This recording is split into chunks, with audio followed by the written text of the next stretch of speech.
The Portland City Council. It's great to have you all here. Keelan, if you could please call the roll. Fritz, Here. Hardesty, Here. Udaly, Wheeler. Here. And now we'll hear from legal counsel on the exciting rules of order and decorum. Good morning. Good morning. Welcome to the Portland City Council. The City Council represents all Portlanders and meets to do the city's business. The presiding officer preserves order and decorum during City Council meetings so everyone can feel welcome, comfortable, respected, and safe. To participate in council meetings, you may sign up in advance with the council clerk's office for communications to briefly speak about any subject. You may also sign up for public testimony on resolutions or the first readings of ordinances. Your testimony should address the matter being considered at the time. If it does not, you may be ruled out of order. When testifying, please state your name for the record. Your address is not necessary. Please disclose if you are a lobbyist. If you are representing an organization, please identify it. The presiding officer determines the length of testimony. Individuals generally have 3 minutes to testify unless otherwise stated. When you have 30 seconds left, a yellow light goes on. When your time is done, a red light goes on. If you are in the audience and would like to show your support for something that is said, please feel free to do a thumbs up. If you want to express you do not support something, please feel free to do a thumbs down. Please remain seated in council chambers unless entering or exiting. If you are filming the proceedings, please do not use bright lights or disrupt the meeting. Disruptive conduct, such as shouting or interrupting testimony or council deliberations, will not be allowed. If there are disruptions, a warning will be given that further disruption may result in the person being ejected for the remainder of the meeting. After being ejected, a person who fails to leave the meeting is subject to arrest for trespass. Thank you for helping keep your fellow Portlanders feel welcome, comfortable, respected, and safe. Thank you very much. First up is communications. Number 194, request of Trish Baker to address council regarding proposal to name a park or building after Commissioner Fish. Good morning. Thank you for being here. Good morning.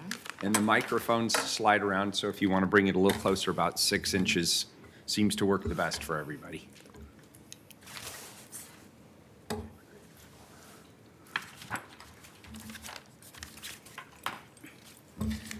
Good morning, Mayor Ted Wheeler and fellow commissioners. My name is Trish Baker. I am here this morning to make a request as a private citizen. As you all are aware, we lost our beloved Commissioner Nick Fish back in January. He contributed so much to our community that I feel we should dedicate his memory by naming a building or park after him. Also, it would be nice to have an award that would be designated for an individual or group whose ideals and attributes best reflected Nick Fish, to be given during the Spirit of Portland Awards ceremony. I hope you will give my idea a lot of consideration. Thank you for allowing me this opportunity to speak. Thank you, Ms. Baker, for being here today, and thanks for expressing your sense of urgency to honor our late colleague, and thank you for remembering him. We miss him dearly. I also want you to know that Patricia and his entire family, they are open to ideas and considering ideas, and we'll certainly pass this along to them as well, and we All right. appreciate it. Thank you very much. We're taking our lead from the family. Thank you. But I'll pass this along. Thank you. Commissioner Mayor? Hardesty had a comment as well. So, Ms. Baker, I just want to reaffirm, we had the pleasure of meeting a little earlier this morning. Yes. I told you we look scarier than we really are, right? And I was right? We didn't, No, not at all. Thank you for making me feel comfortable You and are- appreciate your support. You are very We're welcome. You glad have a you're Thank great here. you. Thank you. Number 195, request of Chaz Bridge Crane Johnson to address council regarding Black Lives Matter, especially during this time. Beware the Ides of March, and filing to be elected closed yesterday, March 10th, 2020. Good morning. Good morning, Commissioners. Madam President of the Council, Joanne Hardesty, Mayor Ted, Commissioner Fritz. When I wrote down my communications requests, it's always important in this city, maybe the whitest major city in America, to advocate for the Black Lives Matter message. Since I signed up, our brilliant Portland Police Department has gone through the courts again. And when racists and neo-Nazis come to town to protest, what does Chief Jamie Resch's brilliant police department do? They arrest women of color who are dancing in a manner that distracts the police. So, all you brilliant elected officials, not just here in the City Council, but also including thankfully departing DA Rod Underhill, racistly waste taxpayers' money and taxpayers' time having a jury trial about a woman of color dancing in a way that distracts and/or offends the Portland police. So, obviously, this issue is best focused on Mayor Ted Wheeler because he is also functioning as the police commissioner. It's a jury trial, so our brilliant DA, Rod Underhill, thankfully, hopefully we'll have a winner in the May primary election. Mike Schmidt or another excellent candidate will be the one to replace our lame duck district attorney. And we'll see a DA who does not waste the public's time protecting police from twerkers. I think the Willamette Week has found Joe Biden's campaign slogan, "Live cheap or die trying." That's pretty much the message that the Democratic Party is saying, that it's a group of oligarchic elites that think that if we can just roll back to when Joe Biden was vice president under Obama and everything progressive was being stifled by Mitch McConnell, that we'll have made progress.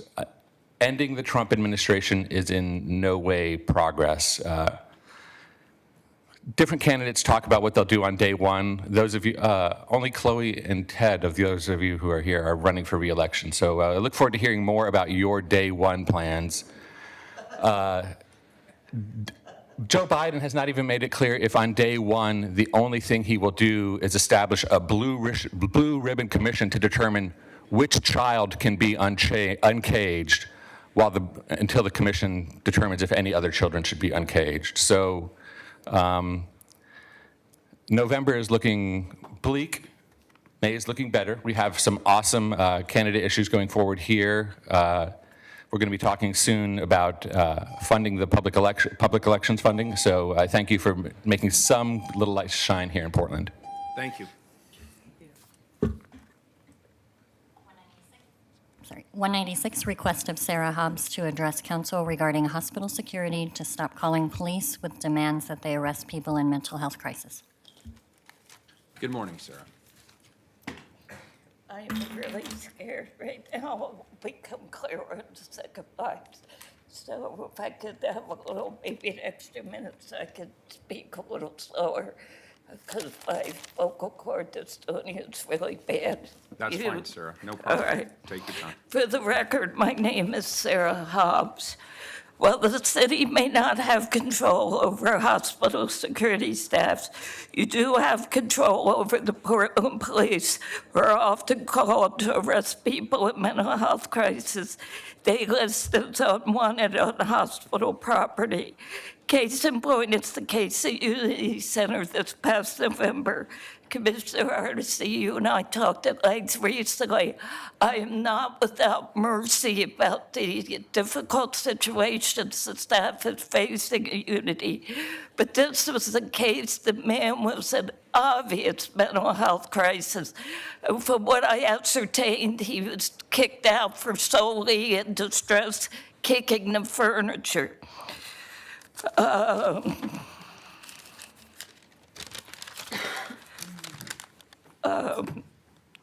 It left him handcuffed, improperly dressed for the weather on the loading dock.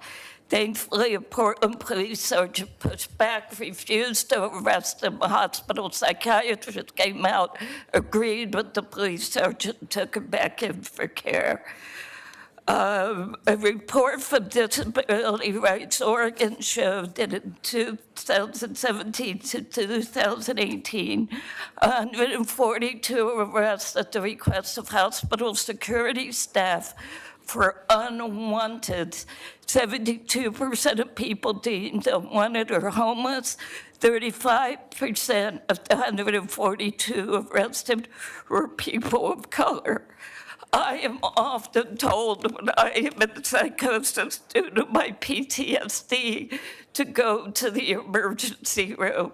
I live only 2 blocks away from Good Samaritan, and that would be the last place I would go. Not because of my fear of the medical staff, because the medical care I get there is second to none. But I have been on the receiving end of aggressive behavior by the security staff. One time I went into the emergency room and I, as a patient, de-escalated a person in a mental health crisis while hospital security just stood there and glared and left once I got the person de-escalated. I am scared that I would become one of those 142. Mayor Wheeler, as police commissioner, I am asking that you start taking a stand that you will not allow Portland police to be used to do hospital security's dirty work. Thank you, Sarah, and thank you for acknowledging that the police officer at Unity did the right thing. And I I'm know very of proud another of that police decision. officer who did the right thing and they're trying to get his badge. So again, I'm not without mercy. It's what the staff is facing. My gripe, though, is with what I personally experienced via reading and with hospital security. Thank you, Sarah, for coming in. You have friends here, and we appreciate it. Commissioner Mayor, Hardesty. I want to also thank you, Sarah, for coming in and for your very powerful testimony. I think you raise a bigger issue, which is we have security that are trained outside of a first responder system, and they don't answer to us, the public. They answer to a private employer. And I have found that whether it's on TriMet, whether it's at OHSU, private security are trained to do inappropriate things, in my opinion. And because we don't have oversight over them, we have to figure out how to hold them to a higher standard and make them report to us about the kind of incidents that you've described.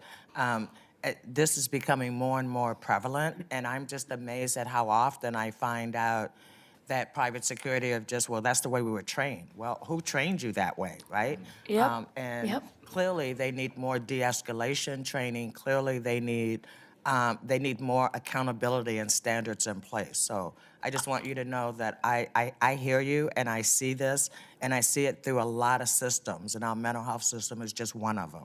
I was a patient in that ER de-escalating somebody else in the waiting room, and security at the Good Sam ER was just glaring, and once I got that patient de-escalated, they walked out. Thank you, Sarah. Thank you. 197, request of Alex Wilson to address council regarding decriminalized nature Portland. Good morning. Good morning.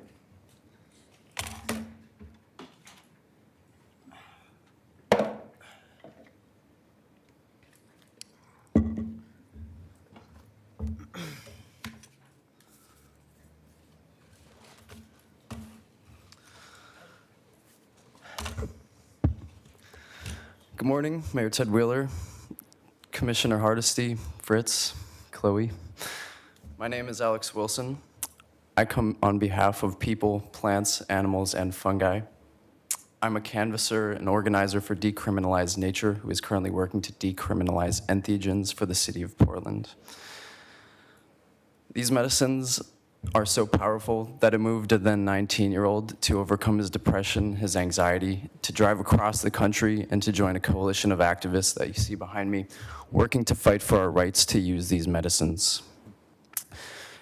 If you've ever had teenagers, you may know how hard it is to get them to be motivated. My mom would say it was a miracle, but in the year that I've been working on this campaign, I've met thousands of people who have shared similar healing stories. And many of them are here with us today. Entheogens have been used for thousands of years by indigenous people of North and South America. Persecution for using them is nothing new. It dates back to the conquistadors, who would disrupt their mushroom ceremonies and their mescaline cactus ceremonies. They would slaughter innocent men, women, and children. Every day, we live that same trauma when our rituals are forced to be underground because of the threat of persecution and penalty from the law. While the rituals behind these cultures belong to those people, the plants and the fungi and the animals belong to all people of Earth. It is our birthright, under cognitive liberty, freedom of speech, to worship how we feel fit. This is an argument for civil rights, for human rights. But let's consider the good things that this will bring. Science is caught up, and we now know that entheogens are safer than coffee, that is to say, very safe. Johns Hopkins, NYU, Imperial College of London are all universities that have been studying psilocybin mushrooms, and they've found conclusive data that says that mushrooms and other psychedelic plants and fungus can help combat PTSD, addiction, depression, cluster headaches. Entheogens have the capacity to transform consciousness, but they require a ceremonial setting and a facilitator to guide the experience often. I'm here to ask that we have a commitment from our city council and from our law enforcement not to enforce or prosecute any users or practitioners of entheogenic medicine. We are in the midst of a mental health crisis, and we cannot be ruling out solutions, especially when the solutions are plants that are native to our environments right here in Oregon. Thank you so much. Thank you. Appreciate it. Thank you. And I've copied down the words I want to research. Entheogens, psilocides, and could I ask you one follow-up question? You said something that was interesting. So there's the medicinal effect, and then you also talked about the need to have a particular environment. And you mentioned it wasn't a religious environment. You said a ceremonial environment. Could you give me a few more sentences on that? Sure. So a mushroom ceremony could look like sitting around this campfire with your friends, sitting with mushrooms. It could be having a healer or a practiced shaman administering a dose of mescaline cacti.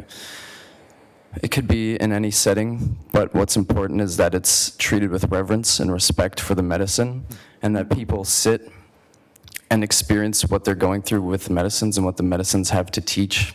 It's important that when we use these medicines, we take time to learn about them and not to be distracted with other things. Often, I think entheogens and mushrooms have been associated with the party scenes, but they've been used for much longer as ceremonial medicines because they can occasion mystical type experiences. Thank you. I appreciate that. Indeed. Thank you for your testimony. Very welcome. Thank you for hearing me out. Yeah, you bet. You were nervous, weren't you? This is my first time. You did an excellent Yeah. job. Thank you. Come back. Yeah, we appreciate your I will. coming. We will be back on April 1st. We'll have all 4 communication slots. We hope to have 4 people testify, and we hope to make a bigger case. We're going to keep showing up until we get this thing done. Here. Hell yeah. We'll probably still be here. Yeah. Good, thank you, appreciate it. It's over now. All right. Thank you. You survived. We'll see you April 1st, okay? Yeah, we appreciate your being here. Thank you. Next individual. 198, request of Sheila Mason to address council regarding St. John's Welcomes the Village Coalition. Good morning. Thanks for being here.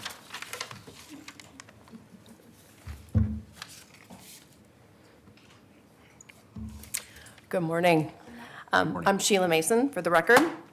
I'm here as part of the St. John's Welcomes the Village Coalition, a growing group of now more than 420 neighbors supporting the transitional tiny home village by the Joint Office of Homeless Services and Do Good Multnomah on the property of the St. John's Christian Church. In 2017, I had a home in Kenton and got involved with the Kenton Women's Village pilot project as part of the Kenton Neighborhood Associations. Like some neighbors in St. John's, I was also initially opposed to the Kenton project for all of the reasons that you regularly hear, and was very vocal about it. There was a point early in the project discussions where we were working through a draft of a good neighbor agreement, a document that at that time was quickly shaping into a rule book where one type of neighbor was getting to define how another type of neighbor was going to be able to exist in the community. At that point, I took a pause. What would I say if, as a woman living alone in my home, a group of well-meaning neighbors came to my door with such an agreement, stating that, out of concerns for everyone's safety, I wasn't allowed to have male guests over after dark? It was absurd and wrong, and I realized I had to look at the problem differently. House neighbors are far from perfect, and privilege is invisible to those of us who have it. I started doing some basic research and was humbled to find how incredibly disconnected I was at the time to what was happening with the state of wages, housing options, and support, not only in my Portland community, but in many cities across the U.S. I decided then to commit myself to actions and solutions in this space, which is what brings me here today. I believe that many small, well-executed, community-supportive solutions like the Transitional Tiny Home Village plan for St. John's and others are one way to make a measurable impact in our housing crisis right now.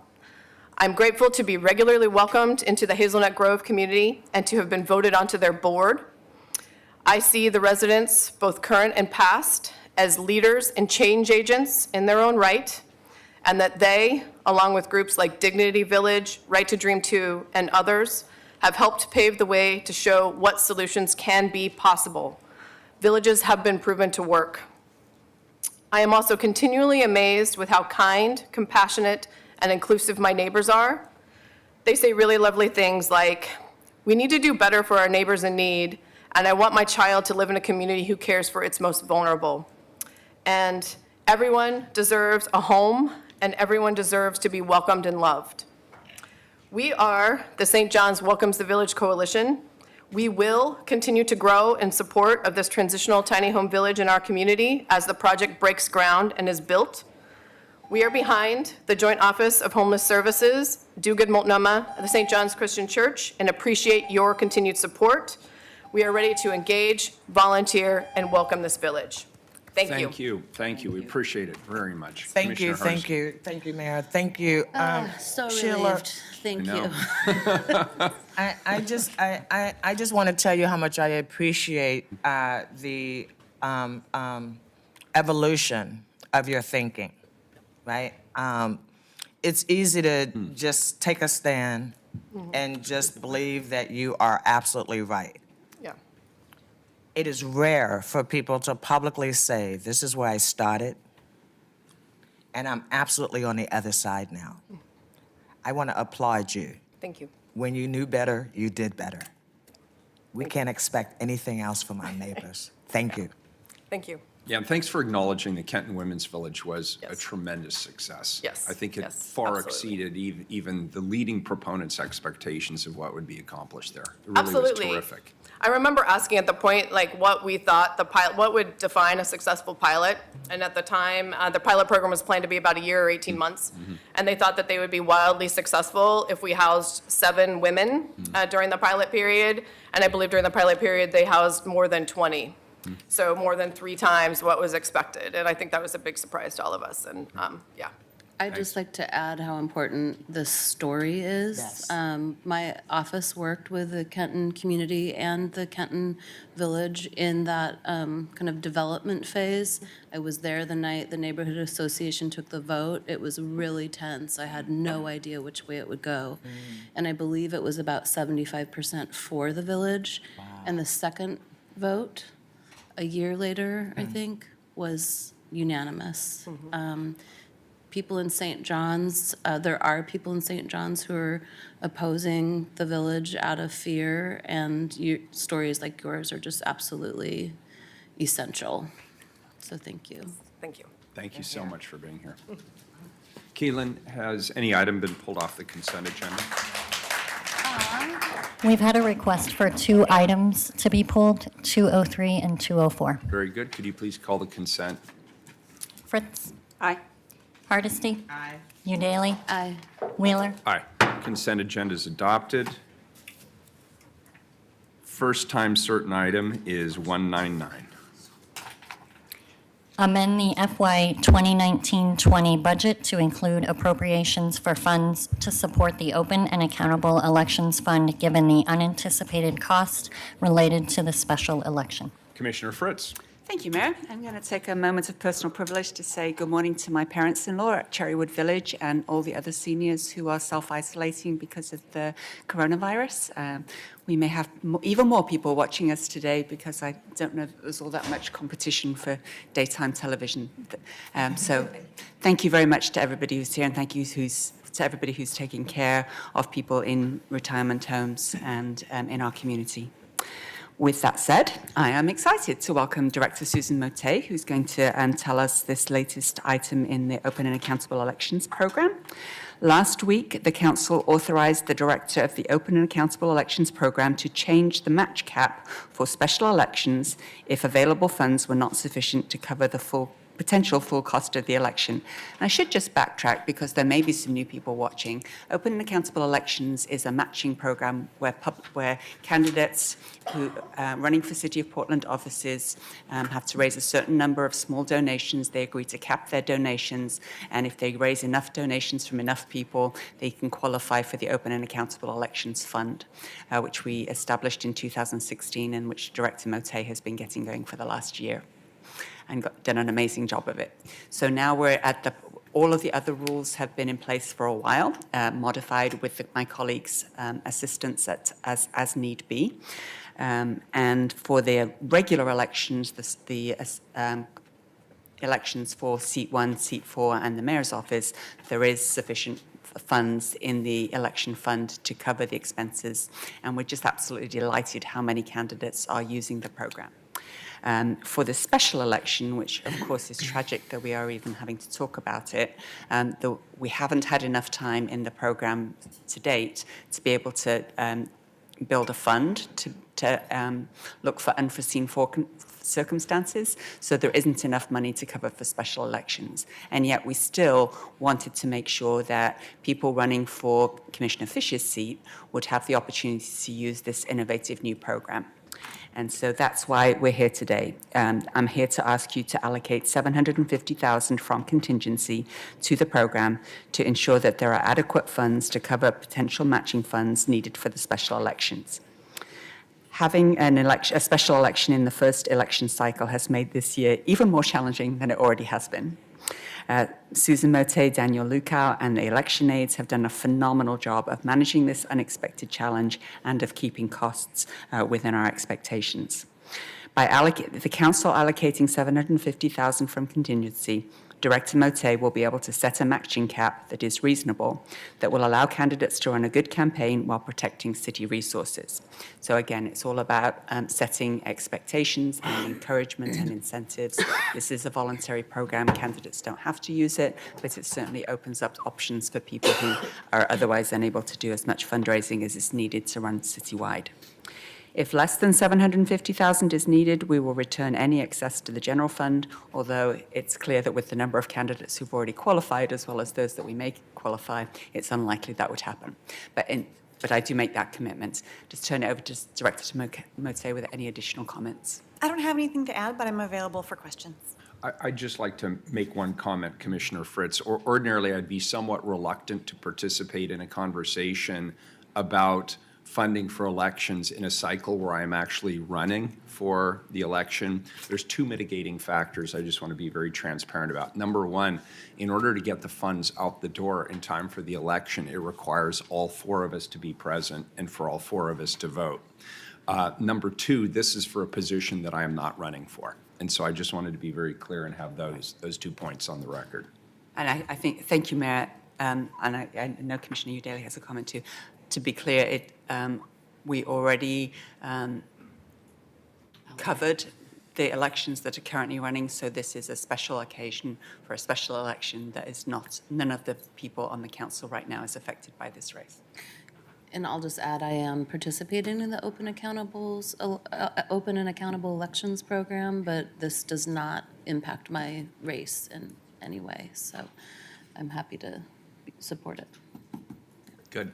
Commissioner Hardesty. Thank you, Mayor. Thank you, Commissioner Fritz, and thank you once again for your real thoughtfulness around how to ensure that this program is open and accountable and available for regular Portlanders who want to serve in public office. I appreciate you putting on the record because I was concerned in making sure that we use this specifically for the special election. So I'm happy to hear that if there's money left over, it will return to the general fund.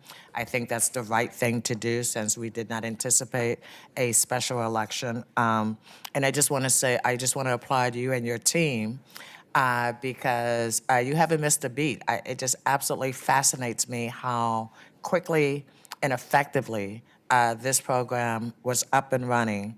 And then we threw another wrinkle, which was a special election, and you still haven't broke a sweat. So I don't know how you do it, but my hat's off to you. And I am very happy to support this program. I think it has already changed how people run for office in the city of Portland, and I look forward to seeing what's next. Thank you. Let me just ask you Commissioner some Fritz. questions, Susan, some leading questions. How many candidates do we have participating in the program altogether? In the special election, there are 19 candidates, and 13 filed a notice of intent to participate. And how many in the other races? In the other races, there are 37 candidates, 10 filed a notice of intent to participate, and 8 were certified. In the special election, 5 have already been certified. So you have 13 already certified rather. How many staff do you have? I have 1 full-time staff, and I have 6 temporary election aides. I have a question too. Yes. A leading question. So in an age when everybody is watching election apps with tremendous interest, how's your technology working? Oh, our technology is working beautifully. It's also, we think, cutting edge. We don't believe there's any government that provides real-time campaign finance data in a publicly digestible manner in the nation.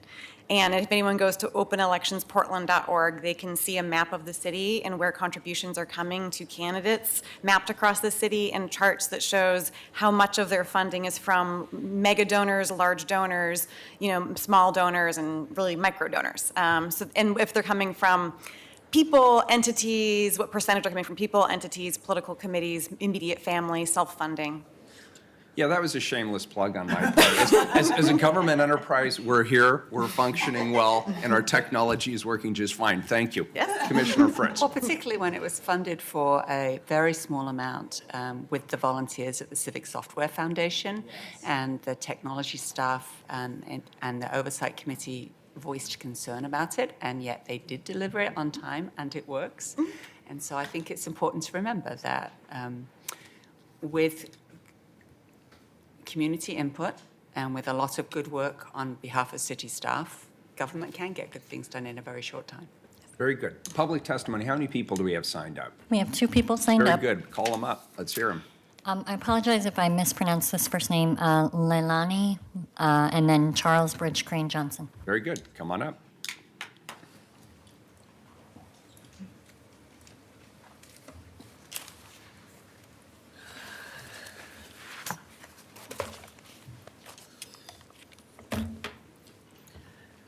Morning. Good morning. My name is Lightning. I represent Lightning Super Karma. I think this is an absolute disaster. You know, from my position, when I look at the candidates, I look at your potential to raise money within the private sector, not to take it from within the city that should go to more important services such as COVID-19 preparedness plan. Wrong time to move money, and in my opinion, we very well may see a cancellation of the elections because of COVID-19. And I think people around the world are starting to take this serious. No mass gatherings. We don't need to be having these elections when we're doing preparedness planning. We don't want to interrupt the leaders currently in position.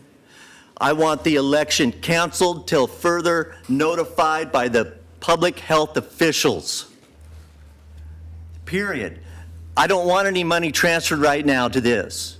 I want it to go to COVID-19, the most important issue we have in this city. This is wrong. This is wrong timing. You're taking money that could go back to COVID-19 preparedness. Absolutely disagree with this. Disagree with how many people are going to be accessing this money. Disagree with how this is handled. And again, to you, Commissioner Fritz, when you leave, because of me, it'll be a badge of honor that I will wear. Outrageous. Sorry. Outrageous that you are not taking COVID-19 more seriously, and you will be removed from your seats for acting in the manner that you have up to this point. Follow Italy. Follow China. Follow South Korea. Follow Seattle. Follow San Francisco. Take it serious. The people's health is number one first, not the economy. No more mass gatherings. Not the economy first, the people's health first. And if you don't like it, exclude me for saying that, Commissioner Fritz. You are not a health professional. Look at the disaster at Unity. You failed miserably on that. For you to even speak about people's health is a disgrace. I will wear it as a badge of honor when you exit for good. Thank you so much for my time. Good morning. Good morning, Mr. Good morning, Mr. Mayor, Madam President, Council, Hardesty, Commissioner Nurse Fritz, and Commissioner Chloe U. Daly. I will also say that when we're talking about allocating money, I am deeply concerned about how the poorest people in our community are going to access hygiene.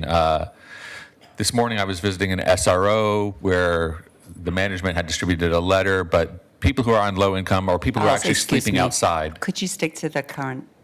I'm sorry, did I not say Charles Bridge Train Johnson? No, but the issue is about open Oh, accounts yes, to the for topic. elections. So, exactly. So this money, I am in favor of it if we would just get more money out to help the poorest people with COVID. This is a great, not Mayor Ted so much moment, but a Mayor Mike moment. Outside the special election, we have two Mikes running for mayor, Mike Callahan and Mike Jenkins. But in the special election, it's good to know that we are a flexible enough city to get the funding out to cover that amazingly large pool of 19 people, even if they're not all qualifying for the public financing. So I thank the council for getting that money in order, and I hope we can additionally do something for all the people who are in transition projects and in tents and under bridges. Thank you very much. Thank you. Any further discussion? Commissioner Hardesty. Thank you. Charles, I just want to tell you that every single day we are upping our responses to ensure the safety of our most vulnerable people on the street. I don't want you to even think for a second that we're not very concerned and being very proactive, because we also read newspapers and we actually read health reports and we talk to the health department on a daily basis. So help us dispel that myth that the city council is somehow sitting on their hands and just waiting to see what's going to happen. That's not who we are. Okay, excuse me. You guys heard the rules up front. We all agree. Mimi, if you're in violation of the council rules, and if you cannot stop, we're going to ask you to leave. Mimi, welcome back. You need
Not quite. Closer, closer, you're getting there.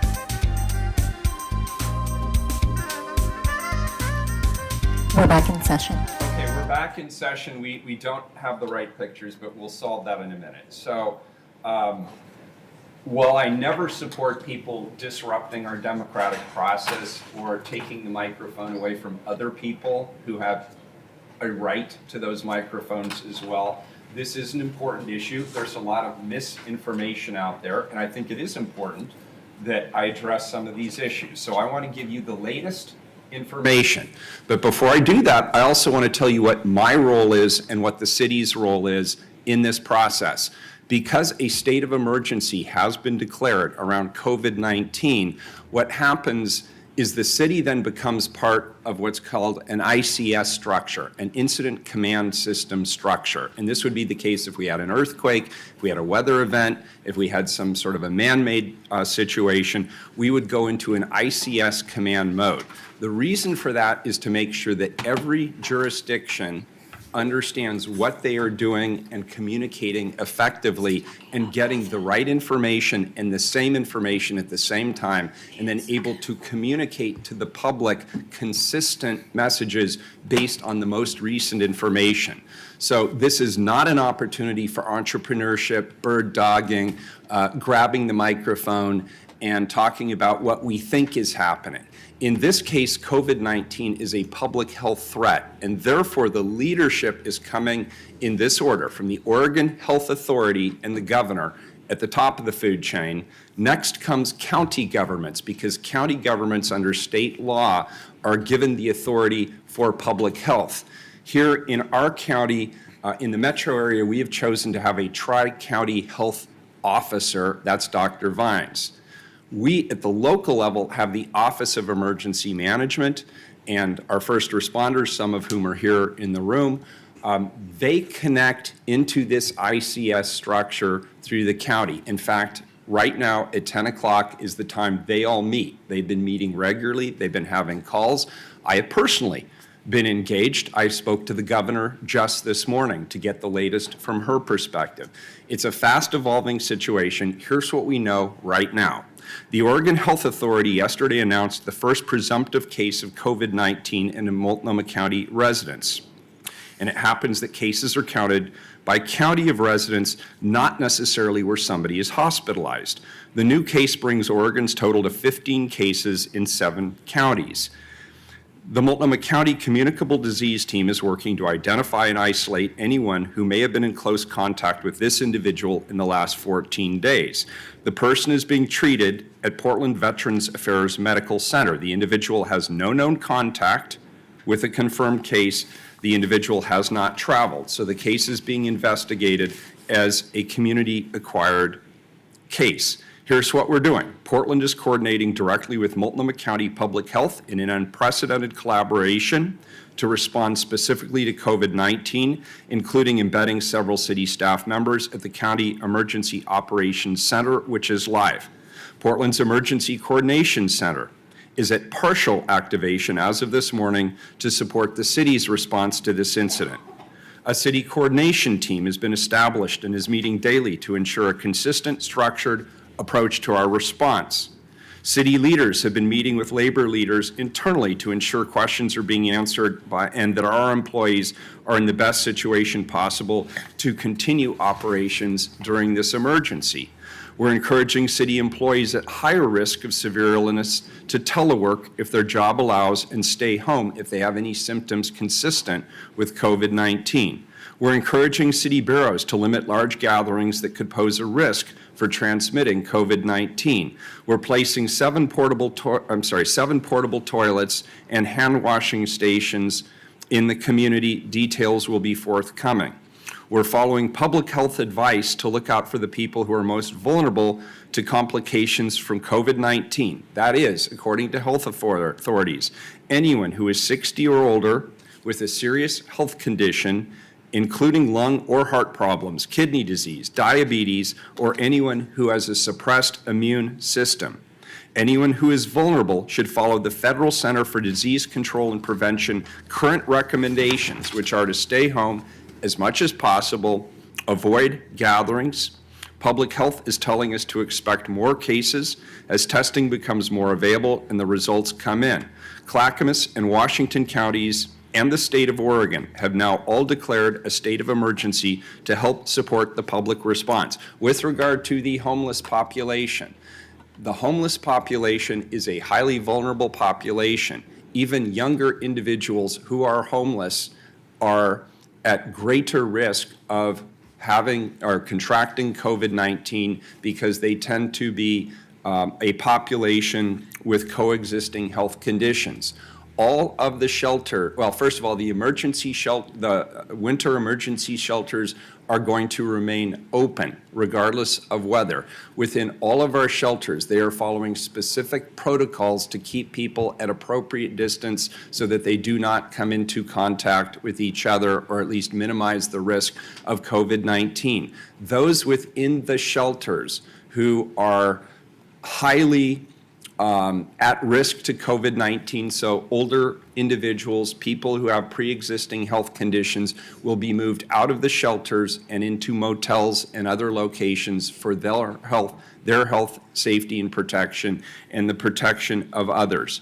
This situation will change on a daily, if not hourly basis going forward. The unified source of information, place where people can go for information, is the Multnomah County website. It is being regularly updated based on information received from public health authorities. So that is the best information that I have right now. Mayor? Commissioner Udaly. I just want to add a couple things. I just want to confirm, first of all, that PBOT issued the permits today for the 7 hand washing stations and 7 portable toilets with hand washing stations, that they'll be distributed in 14 locations across the city. I spoke to Senator Wyden this weekend about a bill that he and Senator Merkley crafted and passed in the Senate. It's a $8.4 billion aid bill to help combat the virus. Thank you. And I think I'm forgetting something, but I'll leave it. Well, leave it there. Nurse Fritz just reminded me, I forgot part of the talking points. Wash your hands, this is from the CDC. Wash your hands with soap and water for at least 20 seconds. Avoid touching your eyes, nose, or mouth from unwashed hands. Cover your mouth and nose when you cough or sneeze. Stay home if you feel ill, and stay informed. You can go to Multnomah County. You can go to the Oregon Health Authority, has a specific COVID-19 fact page, which is being updated daily. At the federal level, the Center for Disease Control also has a COVID-19 webpage, or read any publication or listen to any radio, because this is all anybody is talking about. So thank you for your patience and your forbearance, I Commissioner Fritz. remembered the last thing that I wanted to say. Commissioner Daly, then Commissioner One is Fritz. that I'm supporting a moratorium on evictions during this crisis. I am pursuing the possibility of a rent freeze during this crisis. And I want to note that Italy just told the whole country that mortgage payments will be suspended during the outbreak. So while I'm very deeply concerned about public health, I'm also incredibly concerned about the economic impact to our local economy, and especially to residents who can't sustain the loss of a single paycheck. Yeah, good. Commissioner Fritz.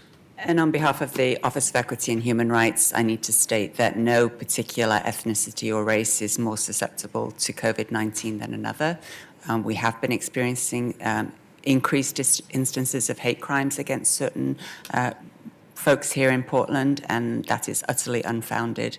And just bear in mind that everybody's vulnerable, that there are people who are more vulnerable than others, and it's up to those of us who do not consider ourselves vulnerable to take these precautions as well, so that we protect everybody else, and also that we be mindful of being especially kind to each other in this particularly challenging time. Commissioner Hardesty. Thank you so much. I agree with everything that my colleagues said. I really appreciate the mayor just making time to have this conversation, because quite frankly, this is a topic that's on everybody's mind. And I want to remind folks that first responders are taking additional precautions, because one of the first cases where there's a presumptive positive are with AMR workers. So we just don't know what we don't know yet. And I also want to caution on any kind of rent freezes or things like that, because, I mean, we have restaurants who can't stay open because they can't pay their workers. So we have small businesses that will close down. We have mortgage payments. And so as a council, we've had no conversation about limiting, trying to mandate anything yet. So I don't want people getting out of control about what we will do and won't do. I think we have to look at the whole picture and who's being impacted most severely and come up with the best policies that we can. I appreciate that we're starting to have the conversation, but I want to be clear. I've made no decisions about any kind of policy decisions as of yet, because as the mayor says, this is changing by the moment, by the hour, by the day. So. Very good. That is all. Thank you all. Hopefully that's helpful. Call the roll on 199, please. Fritz. So obviously, we do have an all-hands-on deck on this issue and also on open and accountable elections. And first of all, thank you very much to Director Susan Mote and Daniel Luca, her Assistant Director, for their outstanding work on this project. I'm really excited how it's going and how many candidates are using it, that the candidates are using it appropriately. And with this funding, and I thank each one of my colleagues for agreeing to this funding. With this funding, we will enable the special election to move forward with the program as well. As a reminder, the open elections program gets about 1.3 million in ongoing funding each year, since there's only an election every 2 years, and there's a small amount of that money goes for staff time, but there's usually up to $1 million for each race. So this is a smaller allocation, and there will likely be a lower cap, and it's appropriate to do that given that there's a shorter time frame, so staff and other expenses would be lower for the special election. So I'm very excited to continue taking all of these step-by-step approaches to make sure that this program is successful in its first run through. Aye. Hardesty. Aye. Udaley. Well, I'm grateful for the work that Commissioner Fritz has done to champion public election financing and the work Director Mote has done to successfully implement open and accountable elections on a compressed timeline. I have been and remain a strong advocate for fully funding this program. I vote aye. Wheeler. I'm sorry we have to take this vote because I wish, frankly, Nick were still here, and I know everybody else does too.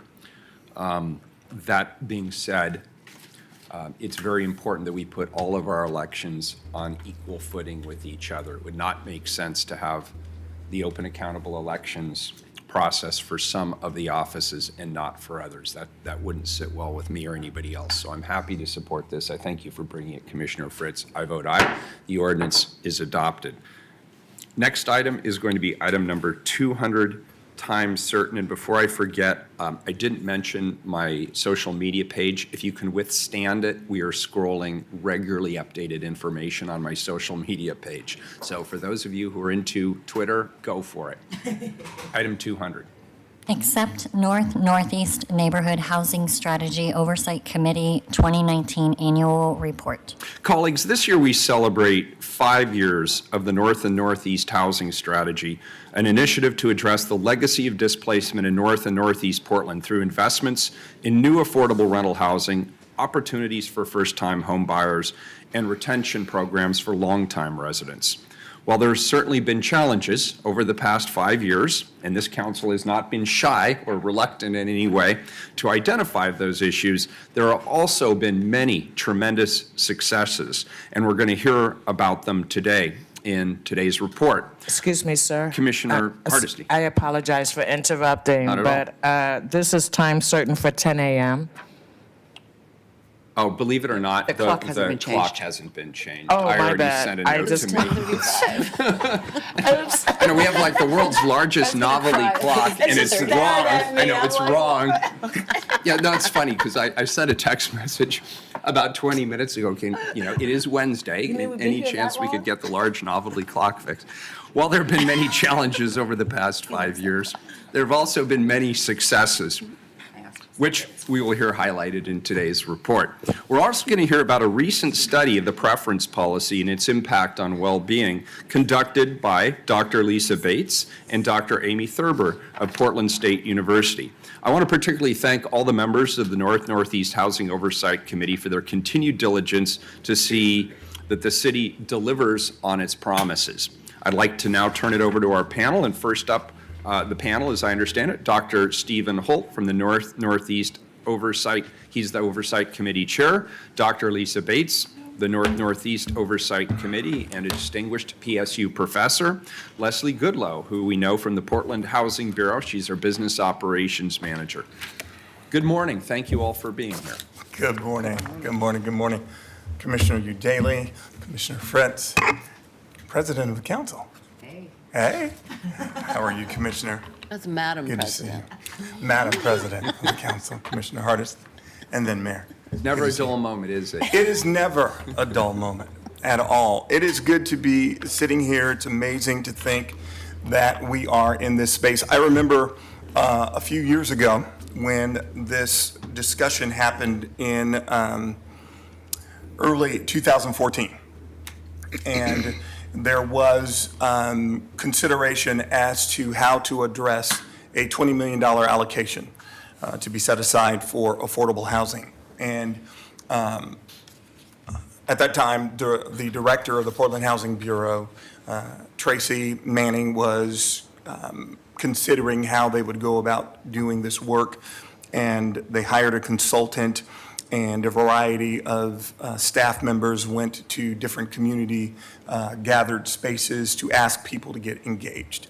And I, with a host of peers from the 1145 group, were approached about it. And out of that group, my peers suggested that I participate in what was, I think, three meetings to talk about what this would look like. And here we are, 5 years later, still talking about what this could look like in the time that it takes to introduce a child into the earth and they're in preschool.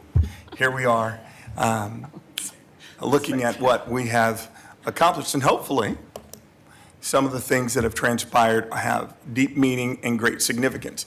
The other thing that was interesting about that process was, as I was considering being involved, the thing I kept hearing over and over again is, don't put your name on that. Don't put your hand on that. Don't get involved in that. You don't want to risk reputation. You don't want to risk your engagement because historically, the city's not kept its promises. We've seen this repeated over and over again. We know about the impact. We know about gentrification, displacement, and you probably don't want to put your name on that. And my response was this: we can all be critics forever. We can point at what hasn't happened and we can shout into the darkness.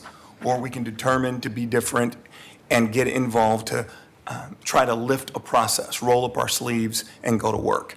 And so I decided that's what my approach would be, and I'm excited to say that after some ups and downs, some ins and outs, and that's what happens with change, that we have an opportunity to talk about what happens when people are willing to go to work. And go to work around something meaningful and significant and make sure the promises are made, our promises kept. My attitude about being a critic is this, that don't be a louder critic than you are willing to be an investor to make something different. I don't think you have the right to merely criticize if you're not willing to go to work. And so in light of that, here we are 5 years later to talk about this incredible work. And so I am grateful for this committee that many who have been involved in a variety of other spaces and places and ways, volunteer and or professionally, have been a part of this group. Dr. Lisa Bates, Dr. T. Allen Bethel, Tristan Dallas, Dr. Karen Edwards, Jillian Siraj, Sheila Holden, Marlon Holmes, Virgie Reese, and Felicia Tripp, who've given great work to this effort. And we're going to do something a little different. I'm going to do my best to not be as verbose as I have in times past. Being a preacher and a professor, I have no shortage of words. But what we're going to do today is a little play-by-play, kind of with the assistance of Leslie Goodlow, the business operations manager. She will kind of go through some specifics and particulars, and I will do color commentary where necessary. And then Dr. Bates is going to color commentary. Like a Yeah. sportscaster. The phraseology from the basketball days, as you've got the play-by-play person, then you've got the one who kind of expands and elaborates. So that's kind of our role. Play-by-play will be Leslie. I will add a few comments here and there, and then we're going to turn it over and talk about what we found out regarding the preference policy, which has been probably the most challenged issue, but I think some profound insights will go along with it. Ms. Goodlow. Well, good morning, council. I'm going to run through the, Sorry, yes, sir. I forgot to mention that we started with $20 million, and we're now over $90 million in terms of the investment and the work. And I want to thank those who have voted and supported to get us to this space, because for every family, it matters. Yeah. So this first slide shows where we have allocated dollars over the four goal areas. And then the second, so that's the top graph is how it's been allocated, and the bottom graph is how the funds have been expended so far. And then we have about just a little over 28 million that has been committed but not expended. And then the remaining dollars are in our Preventing Displacement Home Retention Program. So we've got just over $9 million left in that program. Lots of accomplishments in 2019. One of our multifamily buildings opened, the Magnolia. We had 3 multifamily rental projects go under start construction. The number of preference policy home purchasers increased from 7 in 2018 to 33 in 2019. And then PCRI's first home ownership development project was completed and sold to 4 preference policy families. This map shows you where all of the investments are through the North-Northeast Housing Strategy. The blue dots are land banking. So we have 2 pieces of property that we purchased and are going to use for future development. We have 6 multifamily rental projects and 3 home ownership projects that are under development or will soon be. One second. The upper dot on the Cary Boulevard that identifies the Cary Boulevard space, that is the opportunity for home ownership. And so we're super excited about that. Yes? I just have a quick clarifying point. If you could, there may be people watching this who don't know what the preference policy is. Could you just give a quick 2 sentences on what we mean by that? The preference policy is a opportunity for people that have been historic residents of Northeast Portland to be moved up on a waiting list, so they can get 3 points for their own from themselves and 3 points for their parent, grandparent, or guardian having lived in Northeast Portland, for a total of 6 points.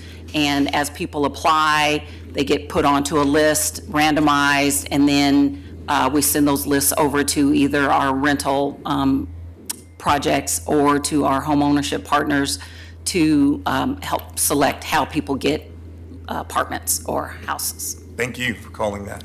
Appreciate it. So this next slide, preventing displacement, this is our first strategy. We have, as you can see, we've had up and down in our households being assisted between with home loans, but that's because of the amount of time it takes from start to finish. So it takes about 18 months. So that's why you see we do a lot. And then the big number is those that have closed. So they start in 1 year, they close in the next year, they start in the next year, and they close. So that's why that number's up and down. But wait, this is the preventing displacement, though, That's home right? repair and home repair loans and grants. Okay. And so we've helped a total of 556 homes with home repair grants, but a total of 793 grants. So some families have received more than one grant over the course of the 5 years, and they're eligible to do that. And 28 families have had home repair loans. So for just about 800 households have been assisted with home repair loans and grants. Leslie, could you please connect the dots between home repair loans and anti-displacement? So those dollars are to assist families, mostly seniors, in repairs or upgrades to their homes in order for them to continue to stay in their home. Things like fixing roofs, adding pull-up bars, steps, ramps, doing lead paint abatement in houses. So any variety of things, painting the outside of the house so that their neighbors aren't complaining about what the house looks like. That's how we're hoping to keep people in their homes. Thank you, I appreciate that. And it's forgivable. Yes, so those loans are forgivable after, I believe, I'm just going to check, 15 years? 15 years. And do they have to pay it back if they sell the property within that 15 years, or? Yes. Yes, they do. Commissioner Daly? Thank you, Mayor. I have a question about the loans versus grants and who's been accessing them and how that breaks down by race. I'm getting ready, that's the next Fantastic. slide. Okay, sorry. Great question. So the chart on the left shows the home repair loan households. So the colors are by year. So the first bar is African American or Black households, and then the second bar is white households. So generally, we're pretty even between Black households and white households, and then other racial groups have had received fewer home repair loans. And then the grants have gone primarily to African American households from the beginnings since 2015. So you can see that those are the total numbers compiled into one bar. I mean, I guess I'm curious, do a lot of people apply for loans and can't qualify for that? Like, how do you determine if someone's going to go for a loan or a grant? And do you feel like the allocation of dollars for each program is correct? So the loan program is managed through the Bureau. Yeah. And there are requirements, so they can't have a reverse mortgage. So there are some criteria that would prevent people from getting a home repair loan. The grants are managed through our community partners, and those are for smaller dollar amounts. A loan can go up to $40,000. The grants are somewhere between 5 and 10, and we are in the process of evaluating whether or not we should increase the grant amount to allow for more significant repairs with the grant. So someone can get their roof done, they could get their house painted, they can, replace furnaces, those kinds of things with grants. Okay. And I will add that the Oversight Committee is absolutely advocating for a greater dollar amount in the granting programming so that we can help more families that then won't have an economic impact that lasts. Our goal is not only to help people stay in their homes, but then not to give them more burden while they do that. And I'll just say, I definitely support that. I think this perhaps reflects the challenge we had early on with the home ownership program, is that if we're trying to remedy past harm to people who have been denied economic opportunity and had their housing, their community taken away and their housing torn down, we can't then present them with a program that requires them to meet the qualifications Yeah, the that same an standards that we average use everywhere household- else. Yeah. And so similarly, I mean, I'm very interested in delivering remedies, and I would want to see, I would support more money going to grants for that reason. Thank you. Okay, the next slide is strategy 2 for creating new homeowners. And the bar graph shows so we are currently separating out by funding source, which pot of money people are paid, their down payment assistance is paid out of. We will be bringing forward a recommendation to the Oversight Committee at their May meeting to change the goal and to just collapse all of these into one. We'll still track it on the back so that we have one goal of how many home buyers we are trying to reach by 2022. So we have 17 that have purchased through our Northeast Interstate TIF dollars. We have, and this was as of December 31st. This is not through right now. And then you can see the rest. You can see the slides. And then we've had 5 families that have been able to purchase a home. They came through the preference policy, they received home ownership counseling, and they were able to buy a house or receive a house without any subsidy from the city. So we're very happy that even though they don't get any money, that people are benefiting from the service that we're providing. Are these all new homes that people are buying, or can they use the program to buy existing homes? Most of these are market rate in the market in the Interstate URA, except for the CET dollars. Those were for construction excise tax dollars. I know I'm trying not to use acronyms. Well done. People could use those anywhere in the city, and that was for current stock. Thank you. Do you happen to know if any of the homeowners were descendants of any of the people who lost their homes in the eminent domain action the city took on behalf of Manual Hospital? I don't know that, but I can find that information I'd out. love to know that. Okay. Thank you.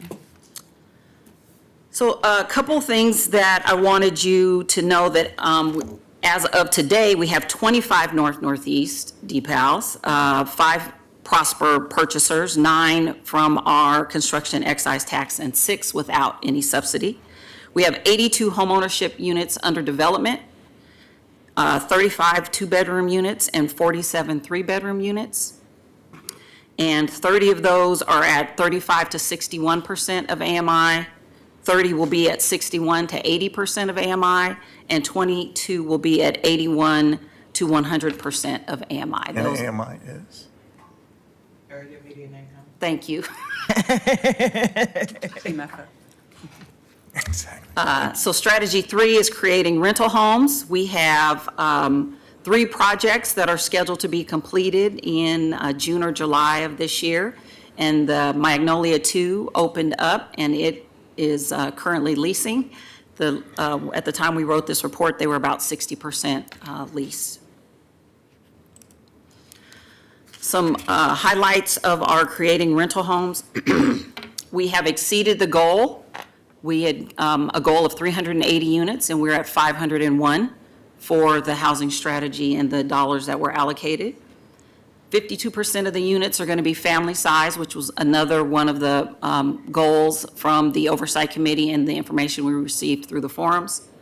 We're going to be able to house approximately 1,254 people, and we're going to be able to serve very low-income families through a combination of Section 8 vouchers and PSH. Permanent supportive housing.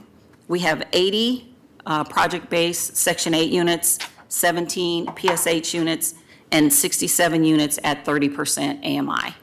Additionally, we have 51 units at 50% and 380 units at 60%. Of the 501, there are 57 studios, 182 one-bedrooms, 189 two-bedrooms, and 73 bedrooms. Strategy 4 is land banking. As I noted earlier, we have 2 pieces of property currently that we are hoping to develop in the next few years. We purchased the Strong family property on Alberta, and Williams, and that came before council in August, I believe. And then we also purchased the Cary Boulevard property from the Water Bureau, and Prosper's Board approved moving that into the URA, so we'll be able to use tax increment financing to develop that property.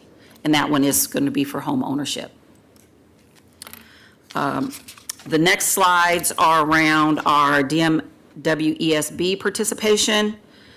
This is for home repair. You can see both the racial breakdown and then the percentage of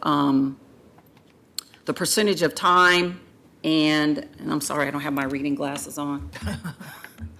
I know that feeling. And, one is grants and one is loans, I'm sorry. So that is the percentage of participation by race and ethnicity in our home repair grant and loan program. Excuse me, Mayor. Commissioner Hardesty. This is the first time that Slavic shows up as a group. As I've gone through the forms that you have, and so I'm just curious. This because the other charts that you show as you break down the demographics, this was the very first chart that actually started listing out the Slavic community as an individual ethnic group. And so I'm just curious if we didn't do it on like the front end when you talk about Construction participation, both the number of hours and then the diversity. So by group, so WBE, MBE, so the percentage of work that they're getting, and then the actual race ethnicity breakdown of that workforce. So if I could stop you for just a moment before you Commissioner move. Hursti. This is one that really fascinates me. I noticed that with the minority contractors, 58% are non-certified. And so that's always a question in this chamber around certified versus non-certified. First, is there a demographic breakdown of the non-certified? Who are these 58% of the contractors that got the bulk of the contract dollars?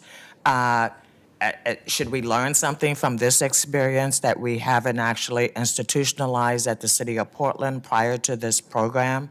Those are the questions that come up when I see this.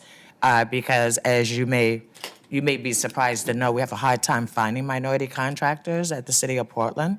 And so it would be very interesting to find out much more details about how this happened, how this worked, and how do we duplicate it in other city efforts. Okay. Thank you. Commissioner Fritz. Well, that's and I'm reminded by Commissioner Hardesty that the late Harold Williams Sr. refused to become certified. He just said, "Look at me," and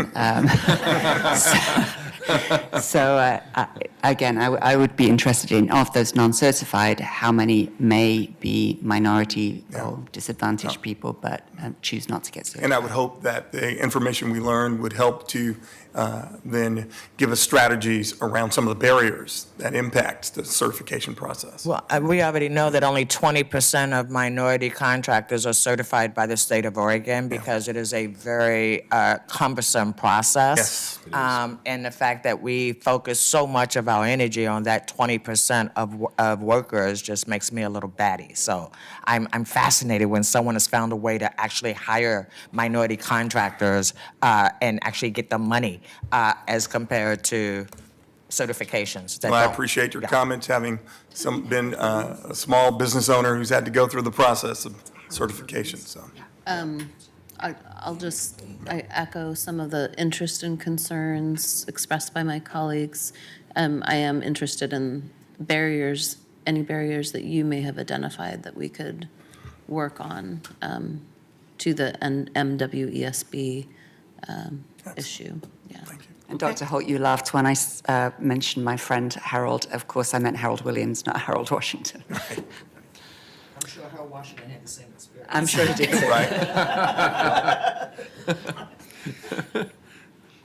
That's funny, but I can't. All right, the next slide speaks to our policy goal around the preference policy. We did 2 rounds of the preference policy in 2019, one for 5020 North Interstate, which you're going to be hearing about in a little bit. That's a home ownership condo development that we had 651 applicants that claimed point preference, 115 applicants claimed eminent domain preference, and 80% identified as a race or ethnicity other than white. And then for the Magnolia 2 round, we had 717 applicants that claimed point preference, 73 claimed eminent domain preference, and 73% identified as race or ethnicity other than white. And over the many rounds of the preference policy up until the one we just did, we had 3,417 unduplicated applicants for the preference policy. So we've had quite a few people apply. And now I'm going to turn this over to Dr. Bates to talk about the study that was done by Portland State. Thank you. Good morning, morning. everyone. Myself and Dr. Ami Thurber, who's here with us today, were the investigators of this work that we conducted last summer with folks who moved into the first 3 buildings through the preference policy in the North-Northeast strategy. And Dr. Thurber, really, I want to make sure to credit her for her work to develop this framework that we used around individual and community well-being. We also worked with some graduate students from the School of Social Work in our work to survey, interview, and do focus groups with folks living in those buildings. So there's the 2 on MLK and then another building over on Interstate. We have talked so much about process of the preference policy, and I think this is the first time that we've been able to, because significant numbers of people moved into these buildings, so we've been really able to talk with people about their experience. And we wanted to try to speak with them about why they chose this opportunity, what it meant to them, and what their experiences were as they, in some cases, moved back into the neighborhood or moved into more stable, affordable housing in the neighborhood. And we wanted to try to provide this information to the city, to the Oversight Committee, and also to help think about what other kinds of programming or resources might be important as part of the strategy moving forward. So we spoke with folks about their experiences and also their ideas about what they might like to see in their buildings and in their communities. So our first big area of finding is that indeed the preference policy is meeting the people it was intended to serve. So it is, as Leslie described, there's not impossibly complicated, but there's some process around determining people's point ranking in the preference policy. And so we wanted to find out first, is this actually really housing the folks who have that deep and intergenerational connection in Northeast Portland? And it is. The large majority of people have lived most of their life in Northeast Portland. Again, some have more recently moved away from the community, and we found folks had been scattered throughout Portland up into far North Portland, into East Portland, but also into some suburbs who have moved back because of the policy. That the large majority of the preference policy residents are Black. Reflecting the history of the neighborhood. Again, it's not a racial policy, it's a place-based policy. And we know that this was a place that was segregated and had the majority of Black folks living in Portland in Northeast. The majority are women-headed households, and in this round at least, about half do not have children living in the home, half do. These are 2 of the buildings don't really have many family-size units, and so I think that may be a difference as we go forward with some of the buildings that have more bedroom-size units. Commissioner Hardesty has a question. Dr. Bates, do you know if recruitment was based on the size? So you got certain people applying because they knew that they didn't have kids at home, so they needed a smaller unit. You know what I mean? When the recruitment was happening, was it a broad-based recruitment or was it very narrowly focused? It's very broad-based recruitment onto the preference policy list. But then the sort of complication, and I think where we've had a lot of our conversation, is in the lease-up, where then the actual specific units, incomes, and people have to get matched up on really on the ground, right? And so moving from that very long list of people who are waiting potentially to who actually gets into the units is And where how long is that size wait? happens. How long is that wait from the time we recruit to the last person on the list actually gets into a place? Well, it depends on the round. So we just did a round, just closed it, and we're in the process of verifying points. But that was for the 3 buildings that are not going to be open until June or July. Okay. But people, as soon as we've had verified points, folks will be referred over to the property management companies, and they'll start screening people and lining people up for units that they'll be able to move in once the buildings are completed. So some cases, it's going to be 3 or 4 months, and other cases, it wasn't as long.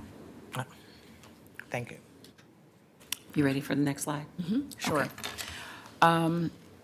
Secondly, one of our main findings and theme is that place really does matter.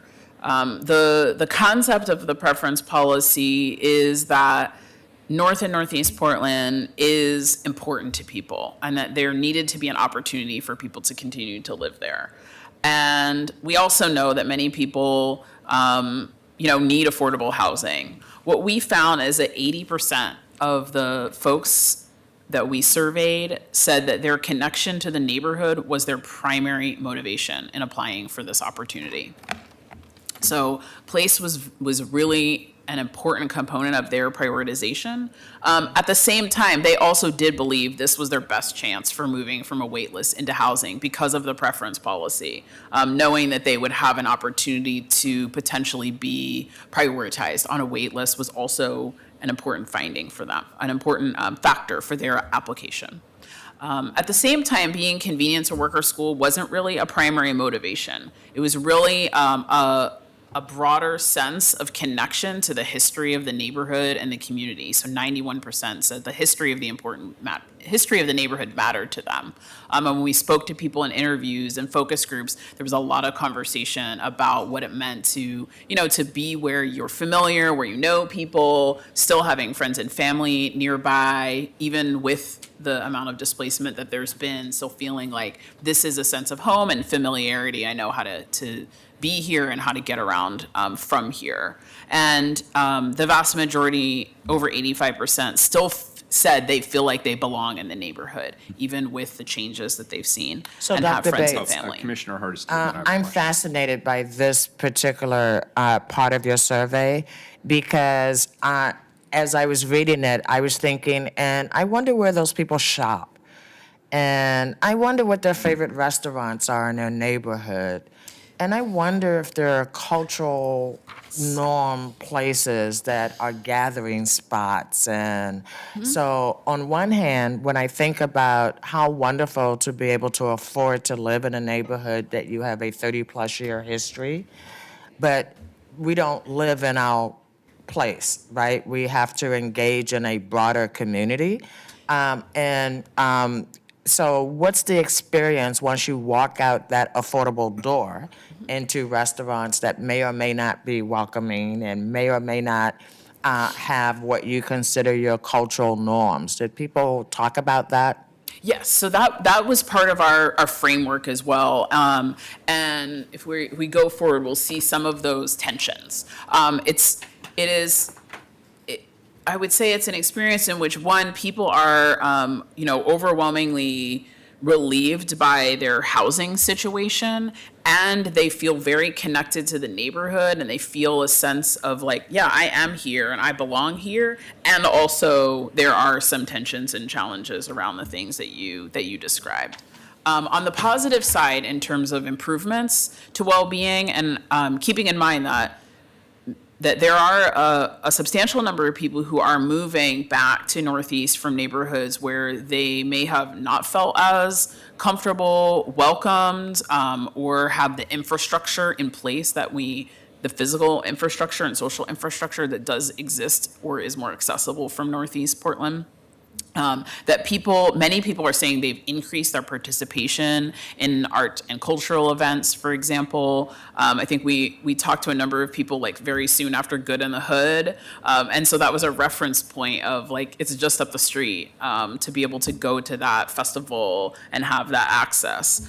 About half of people are spending time volunteering, and a quarter of those folks said they have increased their engagement in that way since moving in.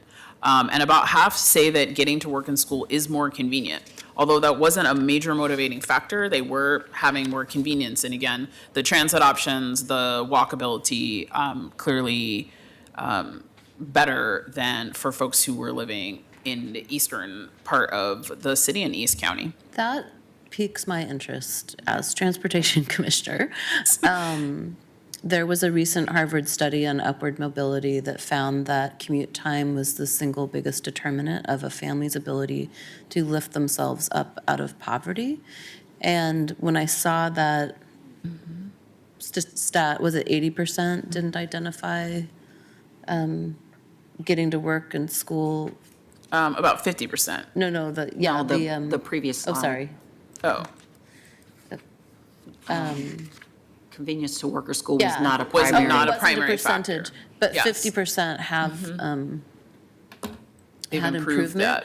that. Yes. I'd be interested if we could some other time drill down into that a little bit more. I'm wondering if people have just become so acclimated to having to have unreasonable commutes that that's why it wasn't indicated, but then they move and realize it has an impact. Anyhow. Right. Dr. Bates, could I ask just a Yes, of couple? course. And I'm sorry that we're interrupting. That's a sign that we're really Yeah. interested in this It's, subject. you have So- more questions than my students will this afternoon, so this is great. It's the last day of class, so we're all tired.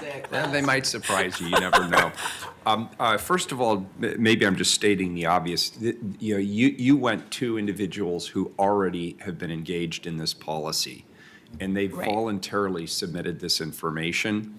What was your response rate?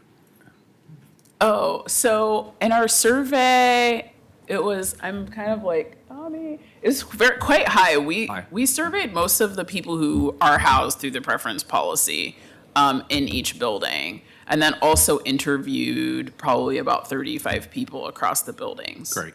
And the reason I raise that is there's some things obviously we would not ask and housing authorities would not ask as people are seeking the housing. And I just wanted to clarify that this is a post-housing survey where people voluntarily chose to participate. Absolutely, yes. I wanted to make Yes. that crystal clear, So- particularly the racial data. In our world in the university, we take great care to protect the confidentiality and anonymity of folks who participate in our research. This research is actually resourced from Portland State University and is not by the Housing Bureau. So we're not reporting on people in any way to the city of Portland or any housing provider. And that's a conversation we have very clearly with everyone as we survey and have interviews and focus groups. And I will say that the conversations that we had, I think, were quite frank about their experiences in the buildings with providers, with management, as well as in the community at large. So we're sharing here more this kind of high-level experiences that people are having and thinking about the neighborhood and how it relates to the policy and strategy at large.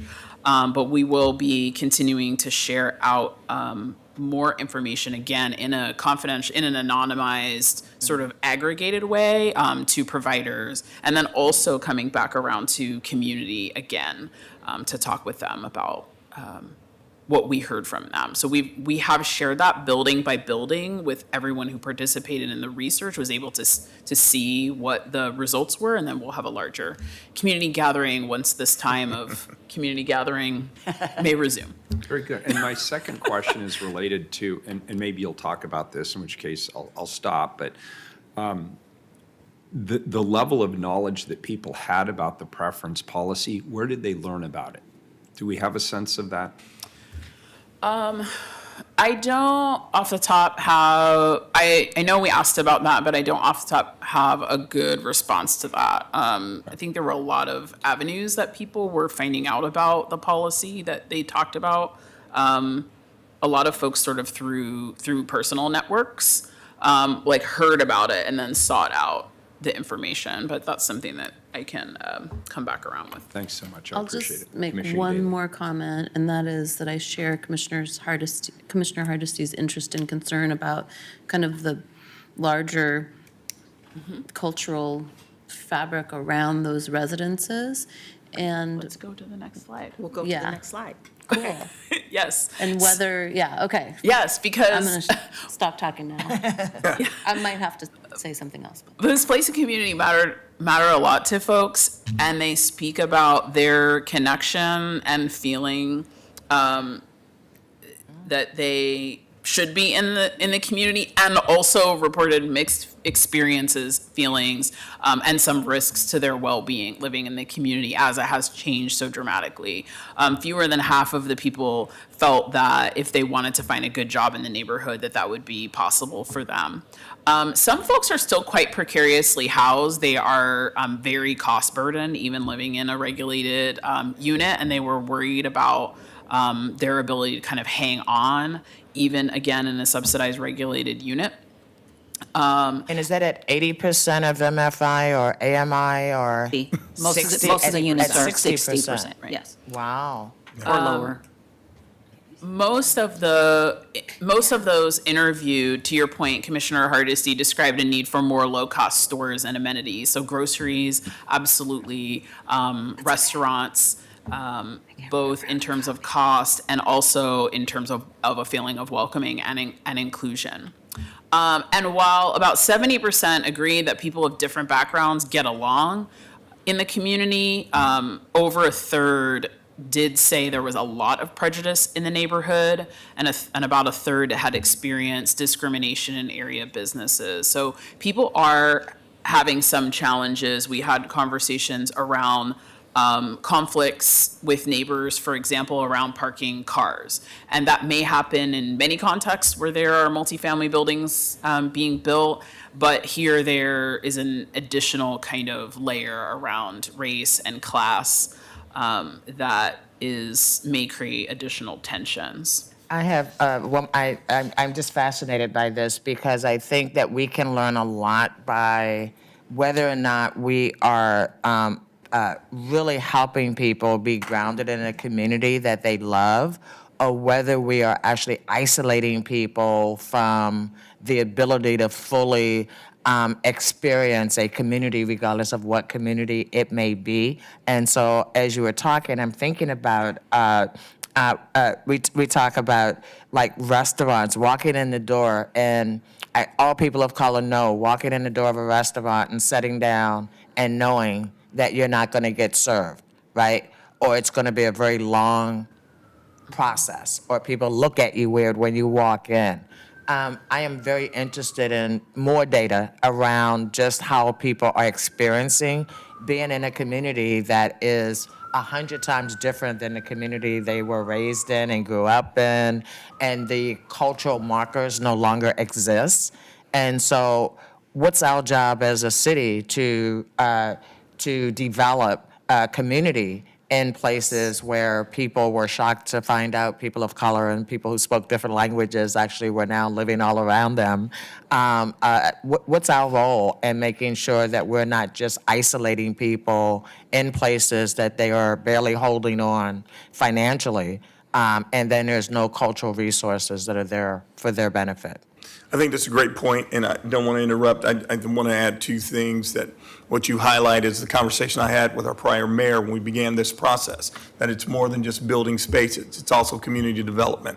And how do we put in some processes to address acclimating those who have no idea or value of the history and why this would even matter? They don't care. They're paying market rate. They've built their businesses, et cetera. What do we do beyond just sticks and bricks? And so the challenge for me is that our committee has its charge, and you do the work of what the charge is. But within that, how do we then try to take advantage of the other opportunities? And I will add one other piece, that it's not just helping people move back. It's also how do we help people in space and in place where they find themselves in these new communities that have transitioned. So this is only one part It's only one piece. It's only one element, but it's a valuable element and a valuable piece and a significant one as we're talking about. But the nuances are incredible, and I'd love for us to spend some time thinking through how do we influence really developing healthy community and not just spaces, but how do we approach this whole thing, so. So I'll just briefly finish by saying I'm the new liaison to Venture Portland, so I'm going to be much more involved in conversations with the small business community. I'm particularly interested in how the city can create a better kind of avenue for small businesses to give us feedback on how our work is impacting them. I'm interested in how we can help protect our legacy businesses, especially culturally specific or minority-owned businesses in Northeast Portland, and then how we can support an expansion of those, not just businesses, cultural centers and other amenities that people want to see. Because even though the African-American demographics in Northeast have flipped, we still have a significant population there relative to the central city, right? So it's not like people are returning to a community where the Black community was entirely erased. There's something to build on, and any way I can participate in that conversation and support, I'm really interested. Well, I think our our question at the end of this phase of the research, and we do intend to repeat this process with the new buildings that are coming on in the summer to continue to build this knowledge. The space that we landed on was asking exactly this set of questions. We have a housing strategy. What if we had a community strategy? What would that look like? Yep. The residents of the buildings already have articulated a number of their own ideas, both for themselves, for people living in the building with them, but also in the way that they might integrate and connect with people in the community, with talking about community history and the things they would like to see around them. And so I think as we move forward and continuing those conversations in the community, we'll be able to surface those kinds of ideas for community development programming. And I do think the question is, where do those go in the space if we don't really have a community development function at the city of Portland? We do. It's called Prosper Portland today. Yeah, an economic development function, but more around the civic, cultural, and community building space. How do we create that through, I think, a range of partnerships of community-based organizations, philanthropy, the city, et cetera. Social acclimation. We help people learn how to live together, right? Right. It has to be about more than just housing, and we recognize that in many ways. And next steps would be to find out what could that look like, and how can that be resourced. And I guess, is that part of your process? Is that part of your next step, or is that part of somebody else's next step? I think we see ourselves as partners in that next step. It's certainly in terms of convening in community. So I presented this in a longer format to the last Oversight Committee meeting. Again, we're planning on a community forum where we can share this out with everyone, but also have lots of generative conversation around what folks are interested in seeing. Now it's 6 months later, so they probably have different experiences and ideas at this point. If you get the date nailed down, I'd love to participate. Absolutely. But it's on my calendar. If I don't know 2 months ahead of time, chances are really hard, so. Absolutely. Well, I would say, Commissioner, it would be excellent to have that conversation and think about how we craft something that really looks at how communities get developed. I don't know that it exists from a holistic standpoint, but it would be fantastic. The conversations that this Oversight Committee has had have been very much along the lines of everything you've articulated. And the limitation is we have what we have. We have to deal within the confines of the structure of the work that we've been charged with. So it would be awesome to think about how we can do city and do city. So the last two slides are yours. Last two slides are mine. You know what? I'm going to speak from my heart. Danger, danger, danger. what you illustrate is some of the opportunity and some of the accomplishment and the challenge around this work.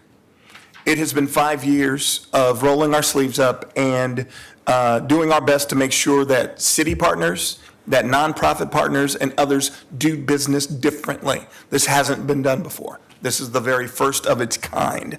And I think we've accomplished some significant things. And at the same time, we have significant challenges that remain, some that are beyond our scope and some that are within our realm. And I'm going to go out on a limb here. And the limb I'm going to go out on is what impacts me around this reality. I'm native to the city of Portland, and I happen to be and have been for a few years now a 6'3" black man. And in every environment I go into, I'm a 6'3" black man. Before I'm Dr. Holt, before I'm professor, before I'm pastor, before I'm influencer, before I'm consultant, I'm a 6'3" black man. I know the impact of being in these spaces. I also have been a recipient of Section 8 and so forth, and I know the dynamic of living as somebody who's looked down upon, who needs assistance to get up. The value of this work and the significance of this work and the opportunity of this work cannot be underestimated. We have an obligation to do something meaningful in this city, and it's going to take all of us to do it. We celebrate what we've accomplished, but by no means is this the summit. By no means do we stand here and say we've arrived. We've done some good things for some good people. We've got a lot more to do. I always say it, I'll say it again. It is time to make sure that the promises made are promises kept. Thank you very much. Beautiful. I'll entertain a motion. Move to accept the report. We have a motion from Commissioner Fritz, a second from Commissioner Hardesty. Any further discussion? Please call the roll. Fritz. Thank you. Thank you for the partnership with the Housing Bureau, the community, Portland State University, Dr. Bates.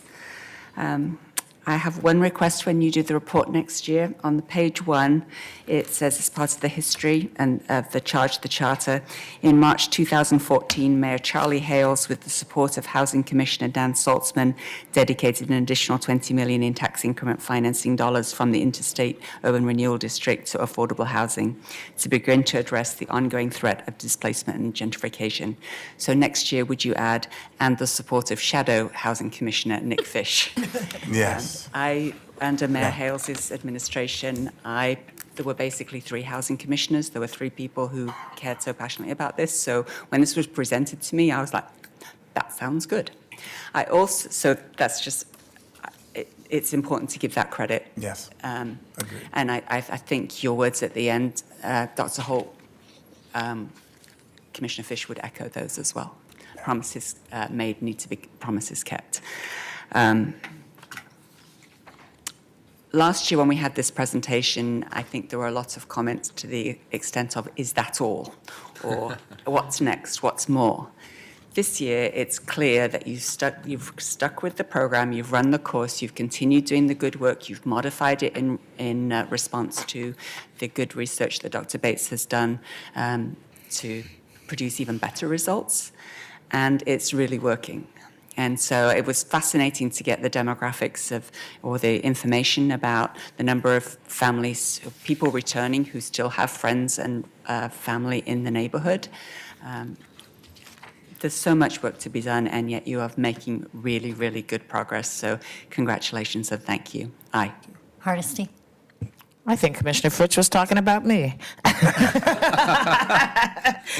I do want to say when I first heard about this policy, I had some colorful words because in my mind, if we were not centering race to address racially discriminatory policy, how could we possibly actually serve the people we say we are going to serve? It is clear that the preference policy has centered African-American experience in the interstate urban renewal area and has prioritized those individuals coming back. It is easy for me to say when I was wrong. I was wrong. We are starting to have an impact on a small number of people who have 30-plus years of lived experience in the city of Portland. I am giddy about the housing units that Proud Ground and others are doing that will come online this summer. Because when people talk to me about affordable housing, that's actually housing people can afford to live in who work for a living in the city of Portland, when we are talking at 60% of area median income and below. You know, people can figure out a way to live comfortably when they're working 2-3 minimum wage jobs in housing with that criteria. Yes, last year I was woefully disappointed in the number of people who we had moved into homeownership opportunities, and that has increased. But I do certainly understand from talking to housing providers how difficult the process is to prepare people to be ready for homeownership opportunities, especially if you've been living by the seat of your pants for the last decade or so. I don't believe that I was inappropriate in my questioning of Dr. Holt last year. I think I did what I do with everyone, try to hold them accountable to what they say they will do. I want to applaud the team, the Oversight Committee, with standing firm and being clear about what the objectives were and holding everyone accountable to those outcomes. I want to appreciate the fact that this is the most diverse contracting field that the City Council has ever seen presented in front of us. And so I have many questions about that we can unpack later. But I want you to know that you have my absolute respect and appreciation for all the volunteer time that this committee has put in to steering this in a way that makes us proud here on the City Council, that we actually can point to something that we made a commitment to, and we are starting to see the results of that commitment. Are we done? Not by a long shot. Are we satisfied with where we are? I'm not. And I don't think anybody in this room is. But do we see a path for the future? Absolutely we do. But as we've talked about today, you can't just pluck people down in a community and expect somehow it's going to all be like a tossed salad, because that's just not how people roll, not today in this environment that we're in. So we have an obligation to not just isolate people in communities, but to actually really make sure we're building strong communities where everyone can be prosperous. I am very happy to vote aye on this report and look forward to digging into the rest of that research and finding out what else does the city need to do to ensure that we are walking our talk and not just doing whatever the shortest, most efficient thing is to do. I vote aye. You Daly. Well, I just got so lost in Commissioner Hardesty's words, I can't remember what I was going to say. I want to talk about those broken promises in further detail sometime.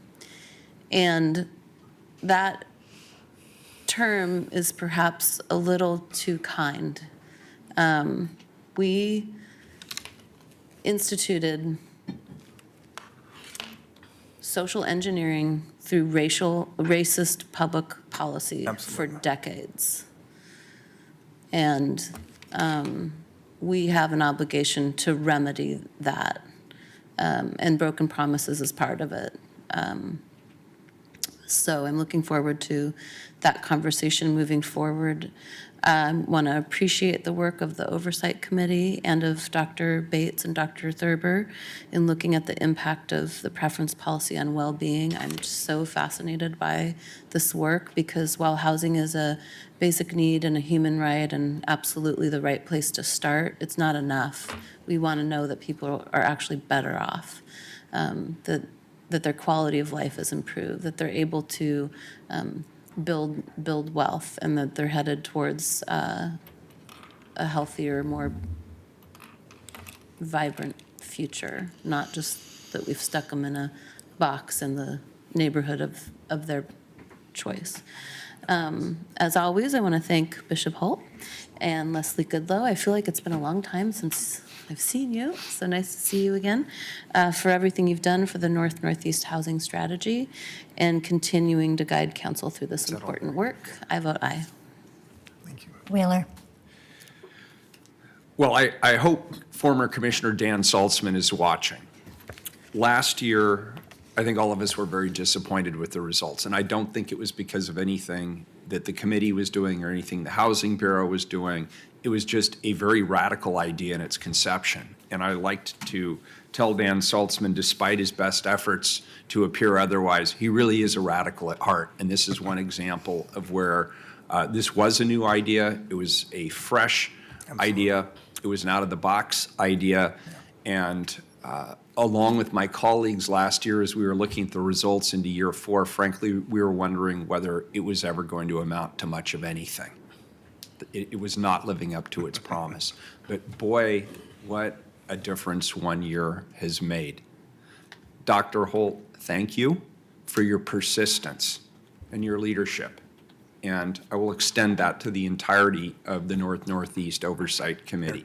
You guys could have walked away from it, and you didn't. You stuck to it, you doubled down, and you've made it work. I also, Leslie, I want to thank everybody in the Housing Bureau, and I see Shannon, Director Callahan in the back. You took some heat for this. Last year was my recollection. A little bit. You stuck to it. You stuck to it. And Dr. Bates and Dr. Thurber, I want to thank you for giving us some objective analysis of what people who are actually directly impacted by this program are telling us about the program in terms of whether we're hitting the right center, whether we're hitting the right objectives, whether we're actually achieving the goals that we set out to accomplish. I'm actually very encouraged by the results that you put forth today. So it took a little while to build the momentum, but it feels like it's here. And that's exciting to me. And so I hope you leave feeling that your work has been validated and that you're on the right track and that we're getting somewhere. You're right, Dr. Holt, we're not there yet, but we're heading in the right direction. We're taking the steps and we're seeing the progress behind us. So thank you for your leadership. I'm very happy to vote aye. Report's accepted. Thank you. I've had a commissioner request. Commissioner Hardesty has noted that half the Fire Bureau is here waiting to testify on the 2 items that were pulled off of the consent agenda. I would rather not have them sitting here in the room. I'd rather have them out in the community doing their hard work. So if you wouldn't mind, could you call item number 203? Accept the State Preparedness and Incident Response Grant from the State of Oregon Office of Emergency Management for a 700-gallon fuel transportation trailer. Who pulled this item? Lightning. Is he here? Are there any further discussions on this consent item? Does anyone have any questions? Questions? Call the roll. Fritz. Aye. Hardesty. Aye. Udaly. Aye. Wheeler. Before I cast my vote, did anybody else want to testify on this matter? Oh, Shedrick, really? I'll suspend the vote. Shedrick, comment up. So close. No, I just realized I should Thanks, have made the call. Okay, and I'm going to hold you narrowly to this. This is consent item. It's about a very specific grant, so that's what we need to talk about, please. Shedrick, go ahead. I support this if it has anything to do with the state of emergency. Again, I have a real problem about being warned by security that I am standing up or making comments about people resigning, like the mayor or city council. And the truth is, I may have not have voted for the mayor, or I voted for the mayor or city council, and I don't want you there. So of course I'm going to stand up and disrupt the meeting and say you resign, or that you didn't meet my expectations. So I want you to resign, right? And a lot of things here, a lot of discussion here does not violate the core Constitution of the United States, but it does violate the Bill of Rights. But the Bill of Rights is an amendment to the Constitution. Bye. Thank you. Maggie? Okay, we're talking the about grant. the housing, right? No, we're We're- talking about, this is to accept the State Preparedness and Incident Response Grant from the state of Oregon. It's for emergency management, and it goes to those firefighters you see in the back of the room. And they The would like the COVID. resources so they can respond to incidents in the community. Are these the ones that did the calendar? Are these the firefighters and EMTs? These are do the- command staff personnel standing The behind you. calendar? This is actually not the issue on the agenda, Maggie. Oh, okay, We'll all talk right. about the None of calendar us like the calendar. This isn't about the calendar. Oh, okay, well, firefighters need to do their jobs, and so if they, whatever they need to do it, they need. So that's it. Thank you. Call the roll. Wheeler. Aye. Thank you. Oh, yeah, the ordinance is adopted. I didn't prepare that speech. Didn't practice it. Commissioner Udaly. If I could just say, once again, we've said many times, City Council is a limited public forum. We have the right to set the time, place, and manner of how the public participates. We read the rules at the beginning of the session. We are absolutely not violating anyone's constitutional rights. That is a just complete misunderstanding of how this body and how this chamber works. 204. One sec, Diane. Read 204, please. I'm sorry. Also consent.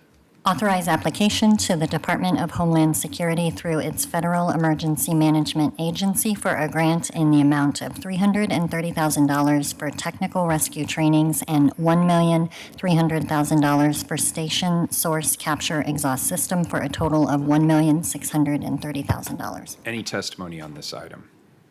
Any further discussion? Please call the roll. Fritz. Aye. Hardesty. I want to thank my fire leadership team for showing up today in support of these efforts. My apologies that you had to wait so long. Thank you very much for being here to answer questions. I vote aye. Udaly. I'd also like to thank the firefighters for being here. This is a gross misuse of their time, and I apologize that you've had to sit here for the last 2+ hours because this was unnecessarily pulled from the consent agenda. I vote aye. Wheeler. Democracy. It's the worst form of government except for all the rest. I vote aye. The ordinance is adopted. Next item. Back to the regular agenda. 207, please. Pay construction contract Know claim where you're going settlement with that. for construction of the Fano Basin Pressure Line System Upgrade Project number E10. One second. Hold on for 1 sec. Which one are you referring to? I was just noticing that we've got community members who've been waiting a long time as For well. what? For this one. For 211? Yeah. Sorry, staff. Does anybody mind if I move to 211? Okay, we'll be quick, and we'll get to city staff. Thank you for your patience. Please suspend the last item, read 211 instead, please. Authorize conveyance of city-owned property located at 5020 North Interstate to Proud Ground and funding in an amount not to exceed $9,500,000 to its affiliate, 5020 Condo Project LLC, for construction of a new home ownership condominium development located in the Interstate Corridor Urban Renewal Area. Colleagues, the 5020 or 5020 condo project is the third northeast homeownership development, the second to come in front of the City Council for funding approval. The project provides affordable homeownership opportunities for first-time preference policy family, giving priority to families with historic ties to the neighborhood that have been impacted by displacement as the surrounding area is gentrified. We've just heard quite a lot about that in the last report. The city is pleased to see the first mixed-income building blending market-rate homes with permanently affordable homes along the interstate corridor.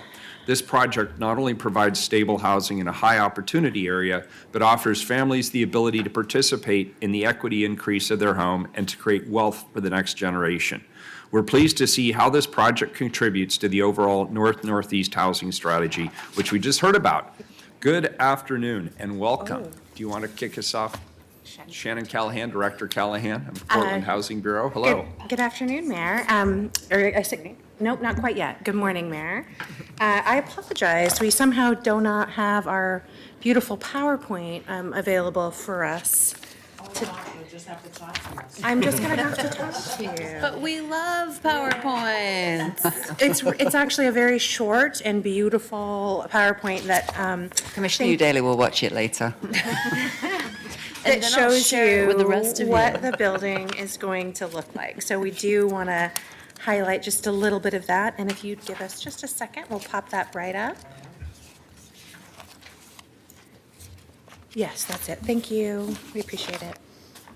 So we are here this morning to talk with you about the 5020 condo project on North Interstate. It is one of a long-time project in the works, a very complex and yet extremely exciting project being undertaken by Proud Ground. This is really our first foray at the Housing Bureau into a multifamily condo homeownership structure, and which is prioritized for preference policy families. So as you heard this morning, this is the third homeownership project with the North and Northeast strategy. This is a mixed income project. All of the affordable homes are family size, so 2 and 3 bedrooms.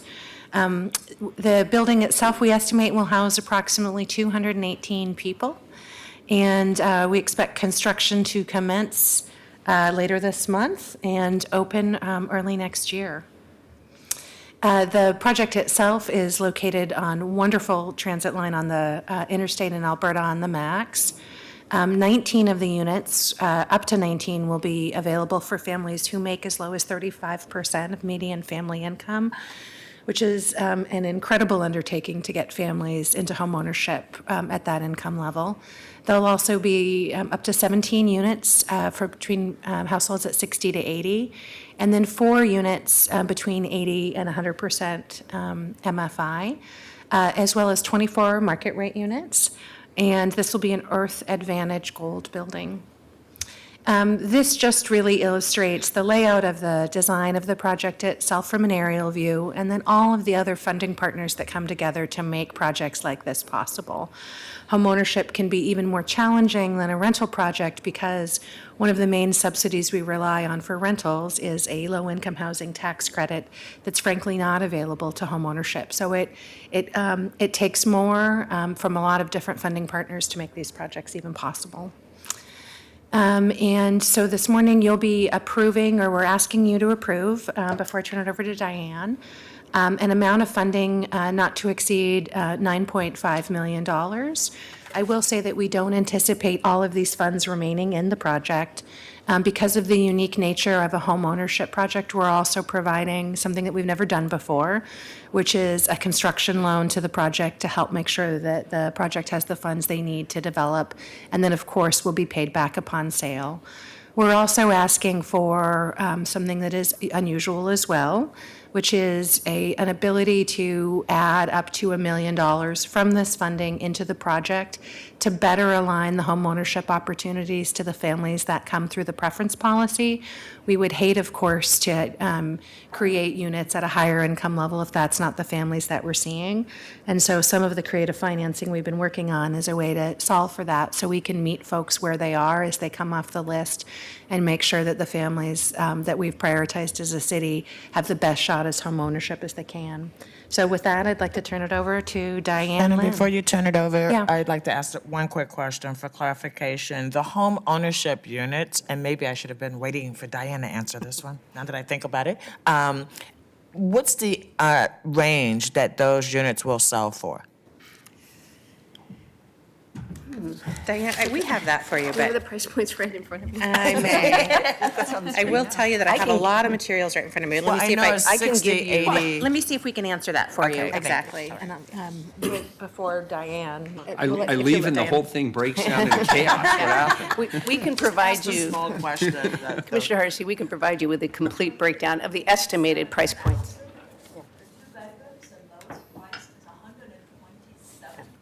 $127,000 for the lowest price units, and those are estimated based on the affordability calculation. Condos, geez. Three bedroom, Put that, oh, thank you. $160,000. For a which is- three-bedroom? For a 3-bedroom family size unit. Extraordinary. That is, Amazing. Amazing.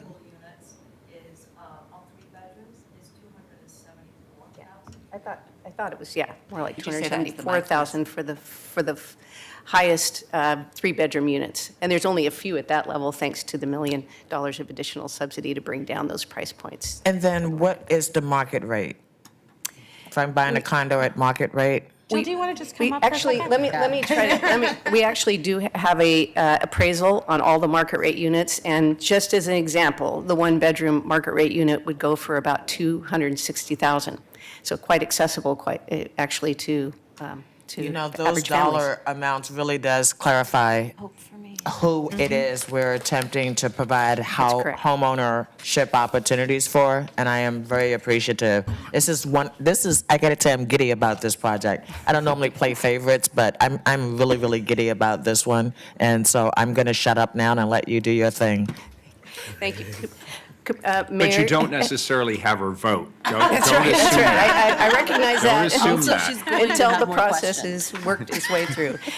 Always Mayor- assume you're the underdog. That's right. Good to know. Mayor, Commissioners, my name's Diane Lynn. I'm Executive Director of Proud Ground.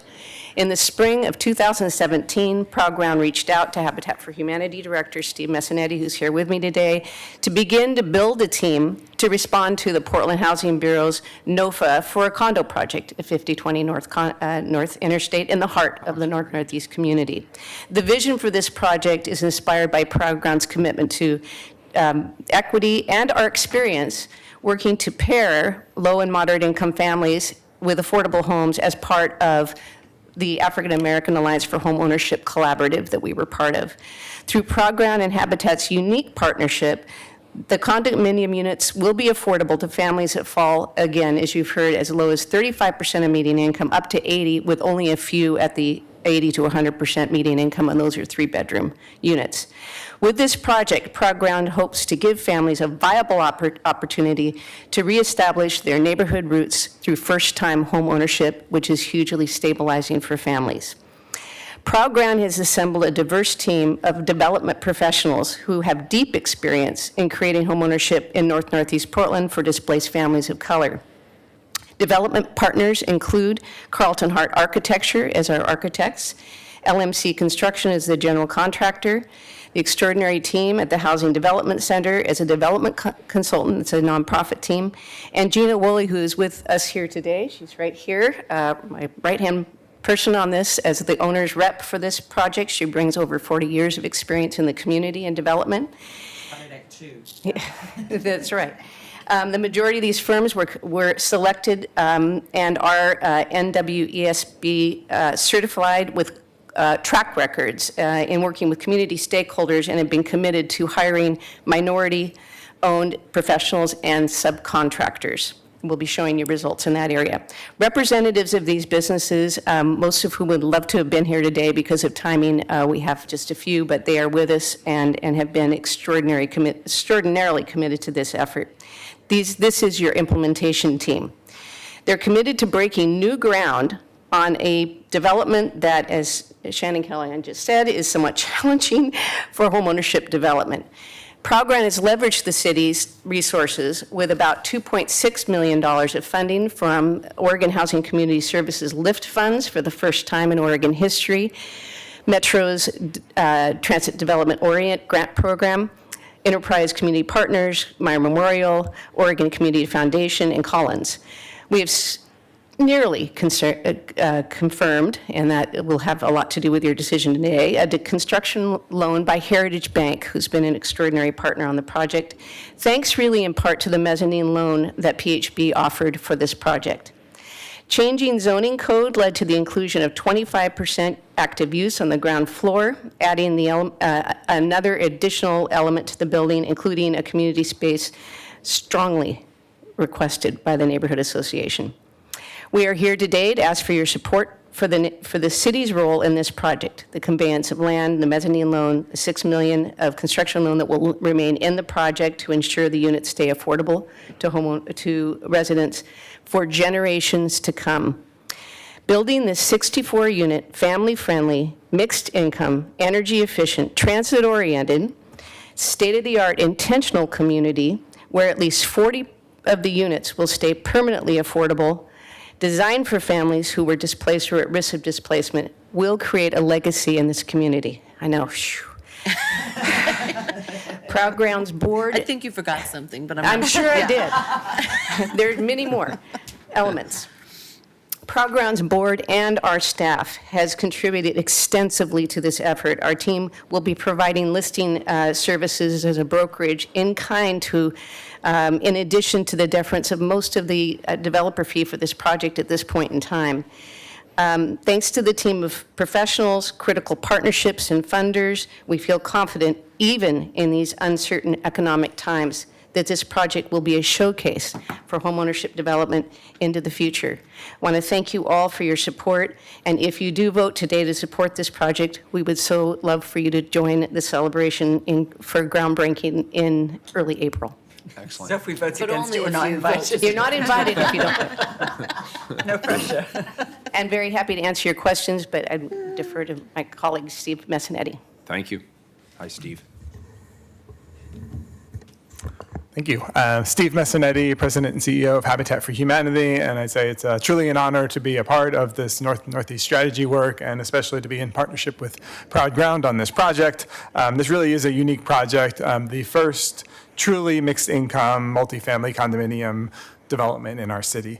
The city's partnership and subsidy on this project will make it possible for up to 19 of the preference policy households for this building to be sold to families earning between $30,000 and $40,000 a year. So those are the under 60% MFI group, and most of those will actually be closer to 40% AMI. And most of those units all of those units are 2 and 3 bedroom units, and we expect most of those will be families with children, sometimes multi-generational families. And even though they only make up 30% of the units in the building, we expect that'll actually be closer to half of the people in the building because of those larger families. Habitat is committed to supporting these households both by financially guaranteeing their mortgages to ensure they get an affordable mortgage that's no more than 30% of their income, and that mortgage is below market interest rates, which are already low. In addition, Habitat's committing $390,000 to these households in the form of forgivable second mortgages in order to get the price point first mortgage down to affordable levels. Your support of this project will not only be transformational for these families and their futures, but will be supporting one of the most innovative, culturally specific, mixed income homeownership projects in the country, and lots of eyes are on it. Thank you for your support of this project, helping to stem further displacement of African American residents in Northeast Portland and close our city's disgraceful minority homeownership gap. Thank you. Thank you, Steve. Good afternoon. My name is John Robertson. Thank you, Mayor and Commissioners, for allowing and listening to my testimony today in consideration of the 5020 condo project. I would like to share a story of my son. It's a short story, if I may. It's a story of a young disabled adult that has navigated his way through the complexities of health systems, human service programs, and preference multifamily housing assistance programs. John's life journey began 36 years ago. But the roads or the roots of affordable housing are directly related to and aligned with determinants such as health disparities, education, access to information, drug and alcohol abuse, mental wellness, income disparities, unemployment disparities, and of course what we're talking about today, home ownership disparities that for us began 50 years ago. It's a story that has been told by African Americans in Portland for many years, and John's story is no different, but it is unique. Beginning in 1960, our families were displaced due to urban renewal, redlining, access to affordable housing, housing mortgages and loans, and laws and policies that landlords and leasing agents used to discriminate against people of color. While these families were forced to rent, 64% of the time, people of color were cited with higher rents, higher deposits, and additional fees. And it's affected all of those neighborhoods that we're talking about today. Our story by John Robertson Jr. Will be read by John Robertson Sr. It was in the late 60s when my grandfather moved to Portland to settle after the work in the shipyards in the Bay Area dried up and the service veterans no longer had steady work. Grandpa served in 2 wars, Korea and Vietnam, yet he never did receive a GI loan to purchase a home for his family or a financial loan to further his education. So foundationally, nothing could be handed down or inherited. So the family rented houses in the Albina neighborhood and bounced around in inner Northeast. As the kids grew older in the 70s, Grandpa was forced into housing assistance in Southeast Portland, even while having a decent professional career as a long-haul truck driver and eventually working with the Metro Tri-Met. The 80s started seeing rising rent and cost of living increases for a lot of communities of color, and many family members were moving further and further out of central Portland. As tough as the times were, I was born in the 80s to young parents, John Robertson Sr. and Carla Walker. I was diagnosed as autistic at age 5. Most agencies were not familiar with the autism spectrum in the 80s, so lots of recertification and assistance were mandated or even denied. Dad worked hard, steady and full, while I continued to go to school. Mom worked part-time, but it seemed like we were always above water with limited income, moderate transportation, and bad health habits. My brother and sisters were born 5 and 8 years later. We bounced around in 2- and 3-bedroom apartments, duplexes, and houses for 15 years in North and Northeast Portland, which included me changing Portland public school districts. Ironically, our last house as a 5-person household was our nicest and roomiest. However, the years of stress and mental depression gave way to the parents separating and eventually divorcing. Dad was a non-custodial parent for about 3 years and rented a tiny bedroom house on Lombard and 6. Mom couldn't afford the nice roomy house and bounced around and eventually settled with family members, and the kids moved back in with Dad. Now that Dad was a single parent, rising housing prices forced us to move to Southeast Brooklyn neighborhood in a 3-room duplex. Me and my brother shared the basement, my sister upstairs. Somewhere between Lombard Street and my mom's move to Texas is when my application for displaced families was submitted. Over 15 years later, several lotteries, several screenings, my name was selected through the Portland Housing Commission, and I was selected by Habitat for Humanity for the Affordable Housing Program in collaboration with Proud Ground. Fast forward to today, and my dad is still guiding my living process, but me and my brother, my niece, and my nephew are in the process of purchasing affordable housing by mid-year 2020 through the efforts of Proud Ground. Being a young parent and raising a disabled child could never be easy for any community member. But add that the systemic barriers and gentrification, it can be a real burden. Some even stated over the years how sorry I am for your burden. Statements to my dad that minimize the strength and fortitude it takes families to keep moving forward together. My dad always said, I'm not a burden, but a blessing. And now that blessing is coming to fruition with the opportunity for affordable home ownership for myself and my siblings. My brother and I will share space again, and it will be all come as a result of Proud Ground and helping guiding our paths. Mr. Mayor and Commissioners, speaking as an African-American male and a single parent and a widower, it was with the government that has facilitated the dominance of our communities and our businesses and home ownership and culture in Portland area in the past. And so it should be with our government leaders today, where we need to champion these connections with what Proud Ground, Portland Housing Commissioner, and Habitat for Humanity is needing to do to rebuild these relationships for the future. Previous preference in affordable housing programs, Previous preference in affordable housing programs have cared for more people than expected, reduced houseless families more than expected, saved more medical and mental health costs than expected, and saved more lives than we ever could imagine. As we heard today, according to the Census Bureaus and Portland Housing Bureaus, nearly 10,000 families were displaced. These families simply cannot grow a community if you scatter them to the wind. The 5020 condo project you are considering today will give a similar opportunity to 40 or more families as part of this commitment the city made to North and Northeast Portland. Homeownership helps stabilize families like John Jr. and gives them a chance to live in the community they were raised in and access to affordable options in the Portland neighborhood. In order for this work of empowering our neighborhoods to be sustainable, it has to be done by us for us. And so the sweat equity models and the shared equity models provide for families support and help each other and bring cultural diversity back to the community. By enacting the preference policies and affordable housing programs with the 5020 condo project will help marginalized families with historical roots in North and Northeast Portland come back or stay, and putting them in affordable housing units or affordable home ownerships. Please support the 5020 condo project so these needed units can be built for families like ours. Thank you very much. Thank you, Mr. Robertson. Appreciate it. Thank you. Does that complete the panel's presentation? Any further questions? Any public testimony on this item? We have one person signed up, Maggie. Thank you for the presentation. It was excellent. Thank you. Maggie, you want to come up?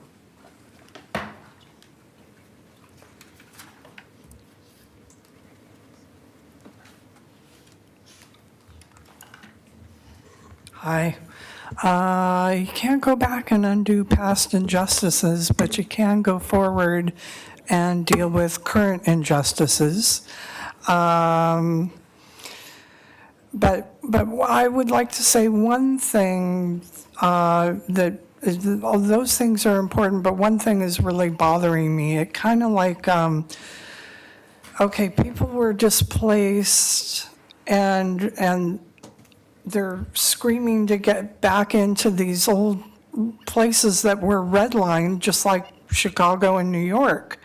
And, I grew up around 3 major military bases, and one thing that was happening when I was growing up is people were starting to integrate into neighborhoods. So we had, African American and Asian and Jewish and Christian, and the one thing I think is so bad about human beings is why can't they create community together based on where they live and not the color of their skin or their religion, or and they're fighting to get back into this redlining. It's like we're so bad.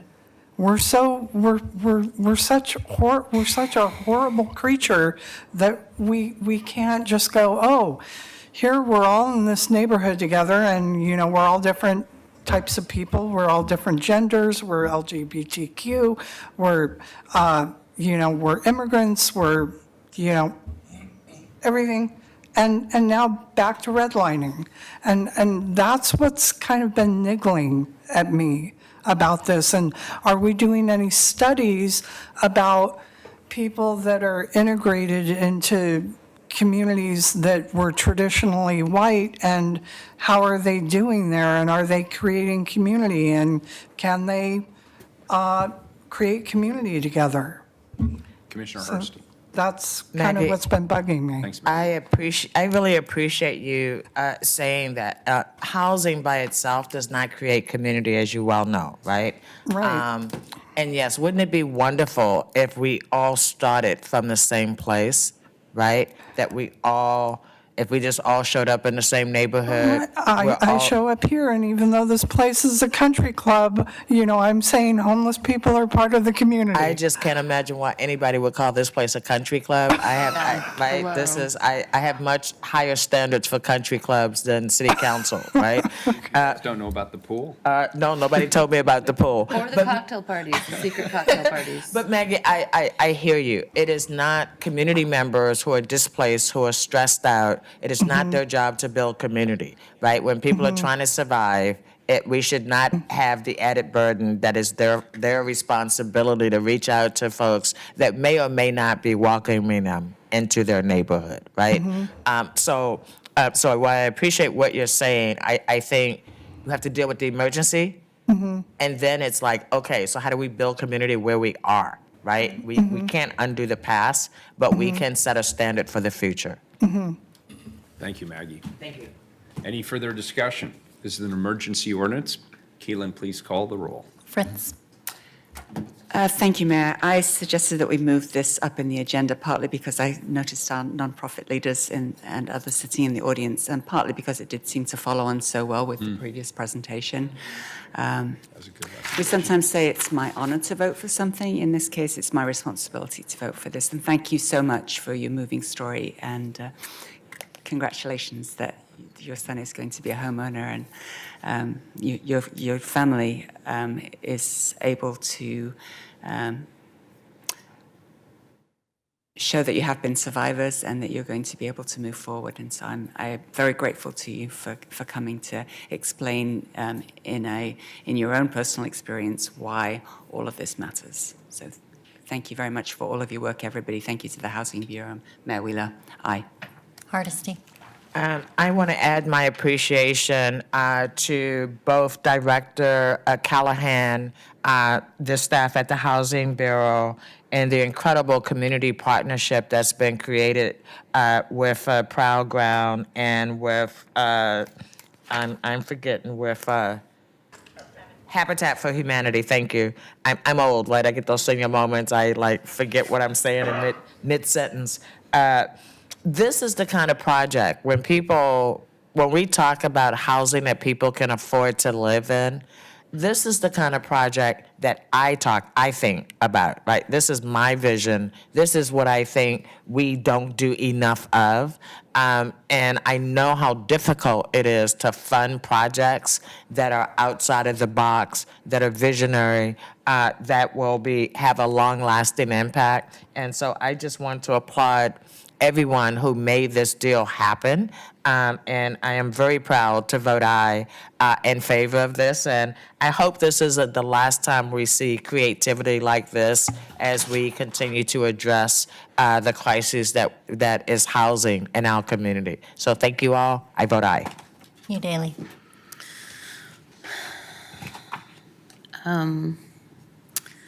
I spent 12 years before coming to City Council as a low-income, single parent raising a child with a severe disability and a cost burden renter. It's hard for me to even talk about it without getting emotional. It's traumatizing to live under those circumstances. And I was already brought to tears earlier when you said that there would be a number of units available at 35% of median income. That's incredible. That's less than 200% of the federal poverty level. I don't know if anyone else has figured out how to deliver housing to people that low income. And, considering that the federal poverty level dates back to a time when a loaf of bread cost 22 cents. We know that we're hiding poverty in this country. We know that you need to earn 5 times the federal poverty level to afford rents or have any hope of buying a home in Portland without deep subsidies. So this is just absolutely incredible, and I'm so thankful and proud of the way the community has come together. I've had a laser focus on tenant protections the first 3 years I was here, and now I've turned to anti-displacement, and this kind of work is essential to that. We need to get low and moderate income families into home ownership opportunities so they can be truly stable, so they can build wealth, so they can choose their communities, and they can put down permanent roots. It's absolutely life-changing. So it's, I want to make sure I don't forget to, I don't have any thank yous, but I'm going to thank everyone who came today and everyone who's worked on this project, and obviously I vote aye. Wheeler. I want to thank the panel for their presentation today and all the hard work that's gone into this. We know that homeownership stabilizes neighborhoods, communities, and it gives families the opportunity to build wealth for future generations. Helping families to build equity in a home is a long-term solution to intergenerational poverty.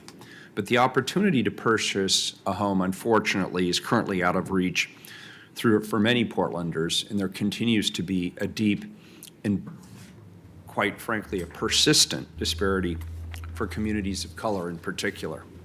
This project is just one of many steps that we're taking as a city to redress that imbalance and to begin to bridge these gaps with meaningful pathways to home ownership, particularly for those who've been marginalized and excluded from these opportunities in the past. I'd like to commend the team, Proud Ground, Habitat for Humanity, for its commitment to helping so many low-income families realize their dreams of home ownership. Thank you, Diane, in particular, for your leadership. Steve, thank you for your leadership at Habitat. You guys have been great partners. This project also comes as a result of tremendous collaboration amongst partners, including the North-Northeast Oversight Committee, the Heritage Bank, the Oregon Housing Community Services, Meyer Memorial Trust, Metro through their TOD grant, the Housing Development Center, and of course, the Portland Housing Center. I'd like to thank all of you, and I would like to thank the Portland Housing Bureau for your tireless efforts to bring this project to fruition. It is really something that all of us in this community can collectively be very proud of. I also want to thank the North-Northeast Oversight Committee for their diligence and hard work over the past 5 years with the North and Northeast Portland community. I'm very proud to vote aye. The ordinance is adopted. This is going to be a great project. Look forward to it. Thank you all. Next item, please, 207. Pay construction contract claim settlement for the construction of the Fano Basin Pressure Line System Upgrade Project number E10599 for an estimated cost of $500,000.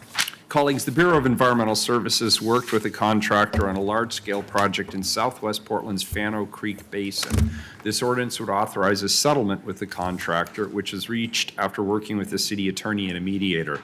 Here today is Bill Ryan of Environmental Services, Chief Engineer, and Molly Washington, Deputy City Attorney. In the interest of time, maybe what we should do is just ask, are there any follow-up questions? Or is there something you need to tell us? No, that's fine. Nope. Very good. Is there any public testimony on this item? We lost our clerk. I'm sorry? We lost the clerk. One moment, she'll be right back. She's getting the sheet. Is there any public testimony on item 207? Maggie signed up. I do not see Maggie. Please call the roll. Fritz. Thank you for your work and for your patience. Aye. Hardesty. Thank you for coming to what I think is a good agreement, and hopefully whatever we've learned from this process, we will put in place so we won't have to do this again. I vote aye. Udaly. Aye. Wheeler. Thank you very much. We appreciate it. I vote aye. The ordinance is adopted. 3 hours later, right? Yes. No worries. It's one of those things, the longer you wait, the less you have to say. Sort of a trade-off here. Next item, 208, please. Accept bid of Faison Construction, Inc. for the Creston Park Playground Improvements Project for $1,332,810. Colleagues, Creston Park, located at Southeast 43rd and Powell, adjacent to Creston Elementary, is one of the final remaining projects funded by the 2014 Parks Replacement Bond. But the park, which is celebrating its centennial this year, needs a little bit of TLC. This project will remove a decommissioned wading pool, expand the playground and add accessible play features, add new picnic tables and benches, and improve the ADA accessible paths. Parks conducted extensive public engagement, and this design reflects the community's desires and input. Joining us for a brief presentation are Robin Laughlin and Gary Datka from the Parks Capital team. Hello, welcome. Thank you. Thank you. Good afternoon. Good afternoon. My name is Robin Laughlin. I'm the Capital Renovations Program Manager with Portland Parks and Recreation. Part of my duties are to help manage the bond program. And with me today is Gary Datka, our Capital Project Manager in charge of the Creston Park project. We're here today to request council to accept a bid from Faison Construction for the Creston Park Playground Project for the amount of $1,332,810. Say, I have an odd request. Commissioner Fish never resigned.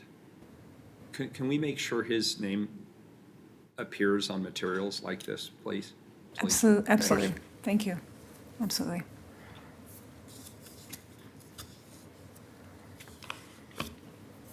That makes it hard to keep going, doesn't it? Indeed.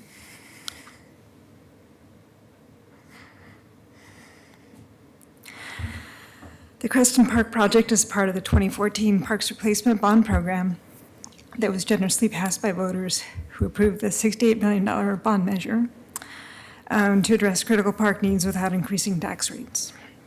As you know, the bond funding goes towards our park's most urgent needs in our 7 priority areas: playgrounds, trails and bridges, pools, accessibility, protecting workers, Pioneer Courthouse Square, restrooms, and others.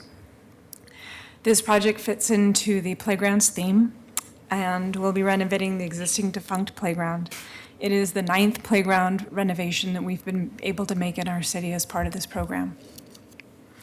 In addition to the bond funding of $1.1 million, the project was able to amplify that investment from our community by receiving additional funds from the system development charges in the amount of $950,000 to provide an expanded playground experience for kids in this neighborhood. We were also able to receive $290,000 from Portland Park and Recreation's Capital Fund ADA program in order to address accessibility needs in the park. The total allocation for this project is $2.34 million. Looks great. Sorry, and I thank didn't you. mean to throw you off. It's okay. It's just jarring to see my name there. I didn't earn it. Oh, sorry. No, sorry. I had another thing this morning. Thank you. Good afternoon. Good afternoon, Mayor Wheeler, Commissioners. Thank you for having me here today. My name is Gary Datka. I'm a Capital Project Manager with Portland Parks and Rec.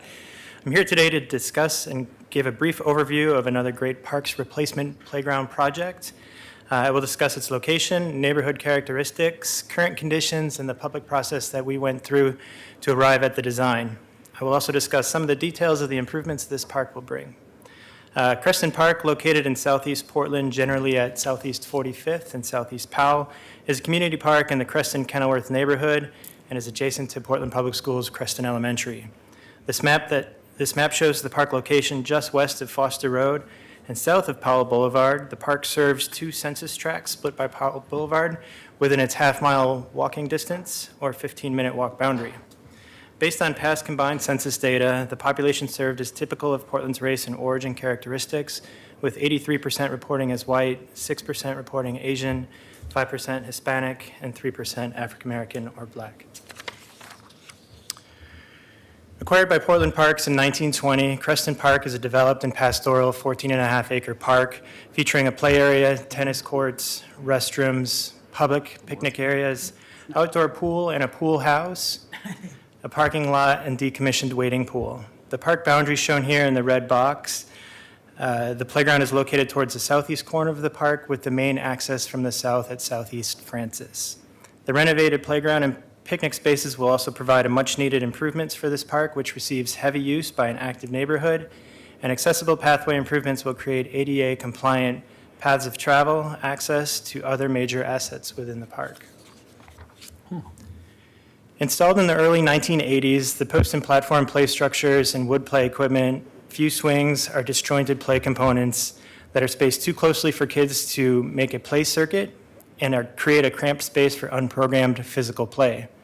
The existing equipment is no longer ADA compliant to current standards, lacks play value for collaborative and imaginative play opportunities, and has ongoing maintenance concerns. For these reasons, we feel they have reached the end of their useful life and must be replaced. Additionally, the play equipment intermixed within the large, mature Douglas fir trees is surfaced with engineered wood fiber, making access and mobility difficult for some playground users. Directly adjacent to the playground and occupying a large space, the decommissioned concrete wading pool will be removed as part of this project to expand the play area, increasing capacity and adding much play value and much more needed space. Throughout the playground renovation, Portland Parks does not anticipate the project will remove any of the existing large mature firs, and only 2 smaller trees within the park may be removed to accommodate accessible pathway renovations. Portland Parks conducted public involvement with students, parents, and park neighbors through a community focus group meeting and 2 public open houses in order to understand their perspective regarding the current uses of the playground, what's missing from the current playground, and what activities children value most in play. We also connected with neighbors about the positive aspects of making improvements to the park and solicited and discussed public feedback to gain support for the design of the play area. I'm very happy to say that at our final open house, Portland Parks received 73 respondents. 90% of those respondents either loved or liked the new playground design. With this community input and support, Portland Parks and Rec developed a final design that will construct key improvements that focus on accessible play features such as slides, climbers, swings, balance play, and spinning elements. We'll also install durable, accessible rubber safety surfaces that provide access to all play equipment in an equitable way, We'll be installing accessible picnic tables, benches, and other gathering spaces. Other site amenities such as new accessible drinking fountain, trash receptacles, and much-needed bike racks. We will also make ADA accessibility improvements to interior pathways around the play area, to existing restrooms, and to the playground from the park entries at Southeast Francis and the parking lot at Southeast 43rd. Portland Parks and Rec has an anticipated ongoing annual O&M budget for this project of $13,320.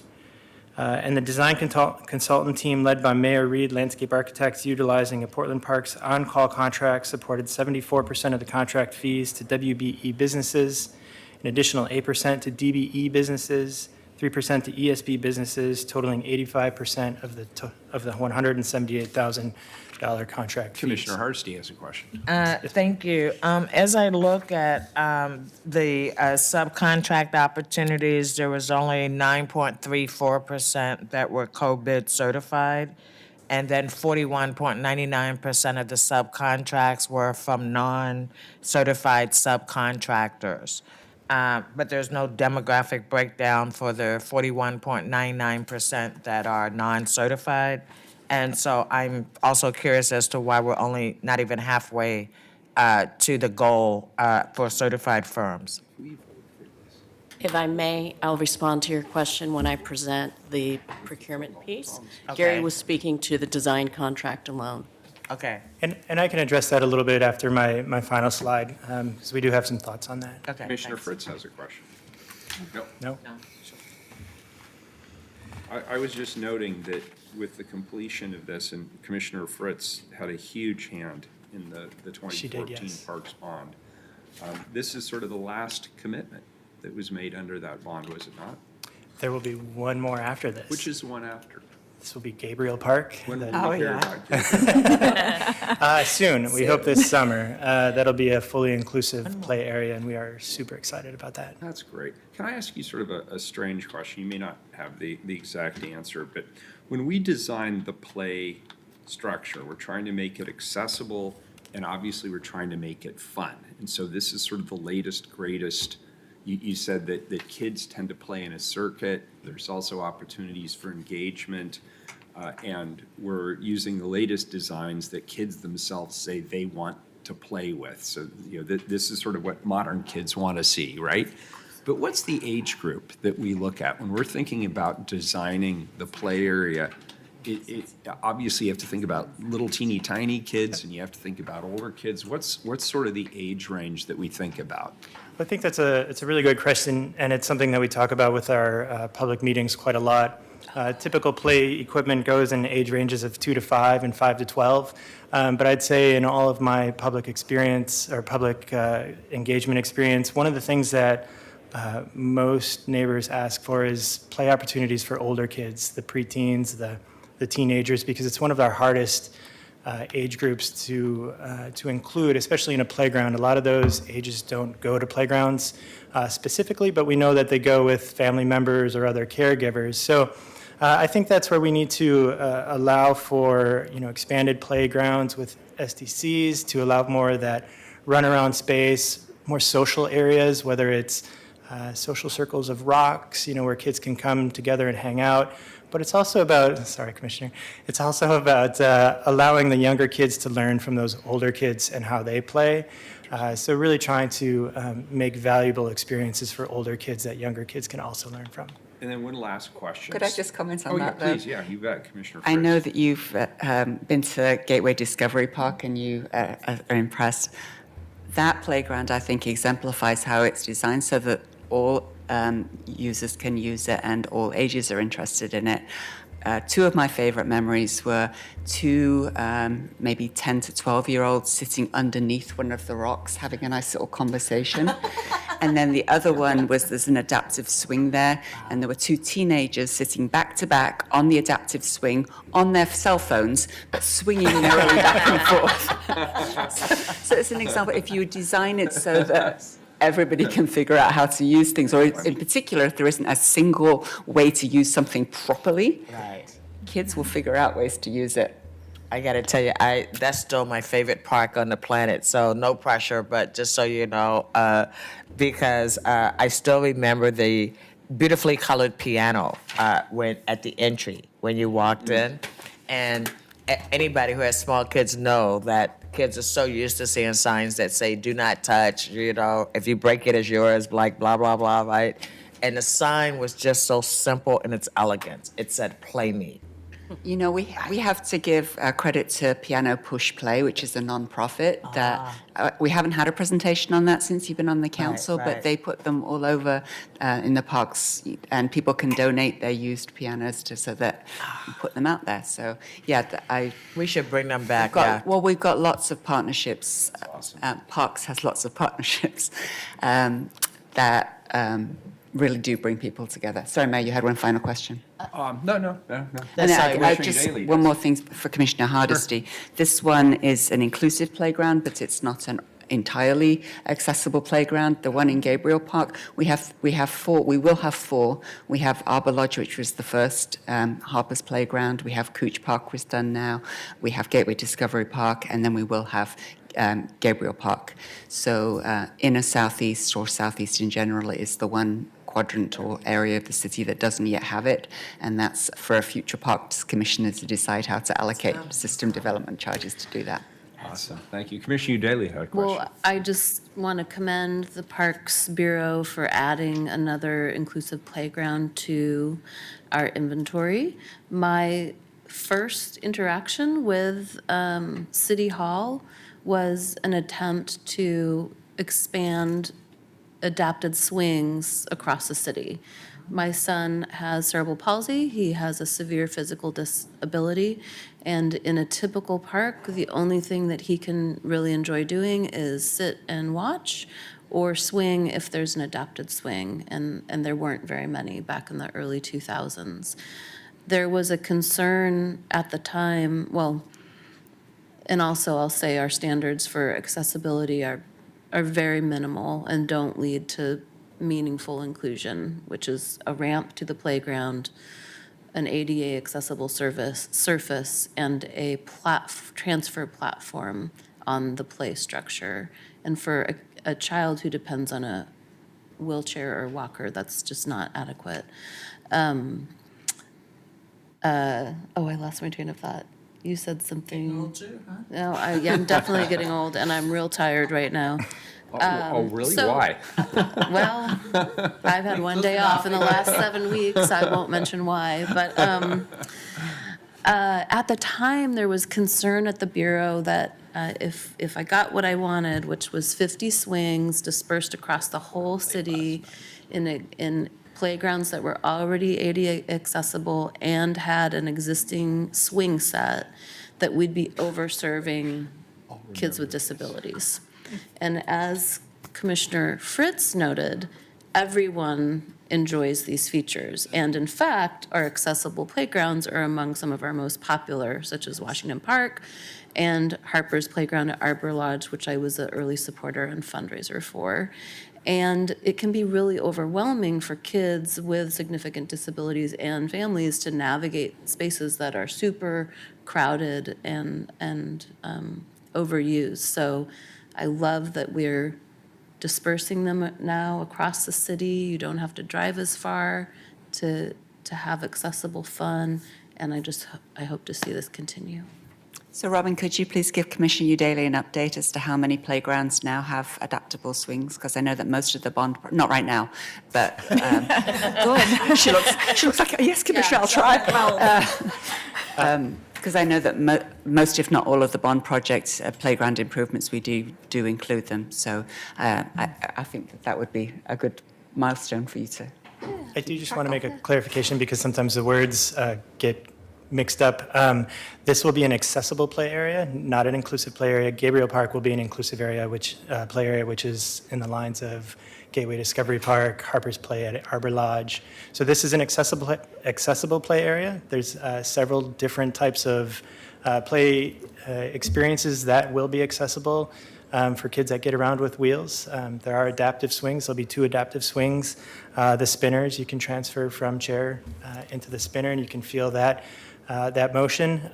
It's too bad Commissioner Hardesty left. We do try and include music of some sort in all of our playgrounds Love because that. I think that sensory experience is paramount for a lot of kids. And I think as we start to lose some of our music classes in younger grade schools, this is just a really great outlet for kids to bang on something and make music from it. So Yeah. There's the official use of inclusive, and there's the more, I guess, casual use. And for me, anything that's physically accessible and includes something my son can enjoy, it is inclusive, which may be a sad testament to how unaccessible and not inclusive many spaces are, but I appreciate the clarification. great. So then I'm going to finish up, if that's okay. Yeah, thank you.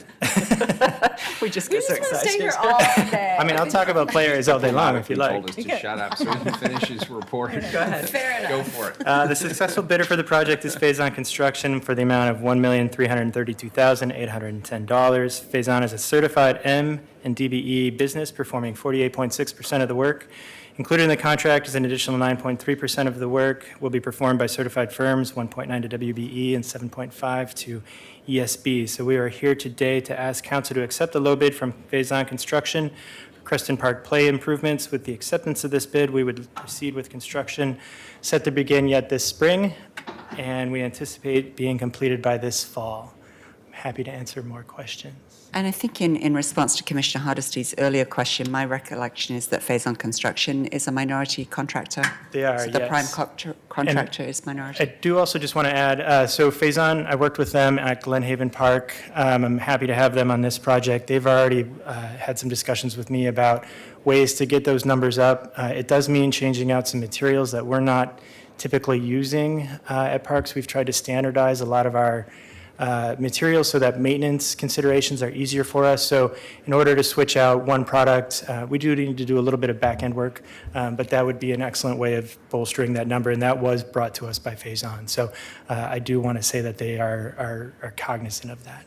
I greatly appreciate that, and I just want to say that I have the same expectation of minority contractors that I do of majority contractors, right? If we set an aspirational goal, I don't think they get a free pass just because they're a minority-owned firm. So I had the same question for everybody, so I appreciate the response to that. Thank you. Could you say again what the ongoing maintenance for this park is going to be? The O&M budget is $13,320. Per year. Not bad. I'll entertain a motion.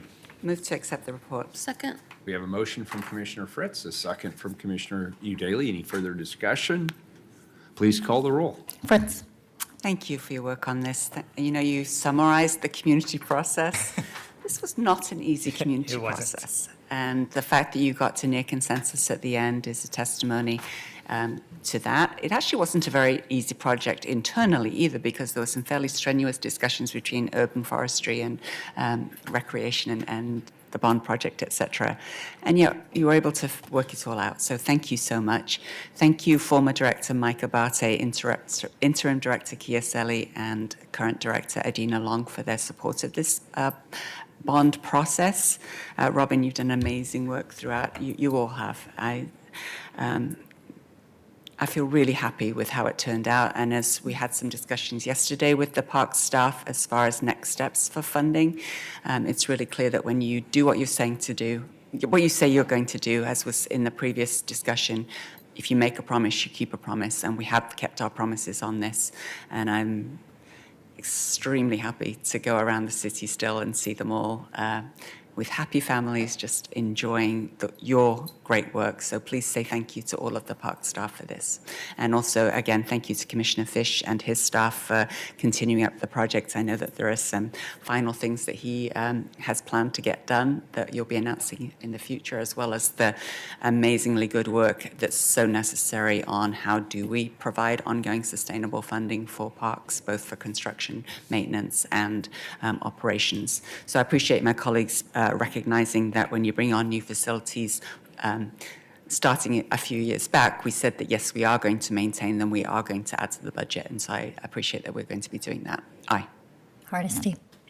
I loved having a conversation with Commissioner Fish because he would always want to prove to me what a fabulous job Parks was doing around minority contracting. And he would always go, yeah, we'll talk in detail. But he knew that the questions would come and that I would be appreciative of the very intentional work that Parks has done to ensure that Parks not only benefits all community residents, but that we also are making opportunities available to grow small minority and women-owned businesses so that they become primary contractors and are able to go out and hire other subcontracts.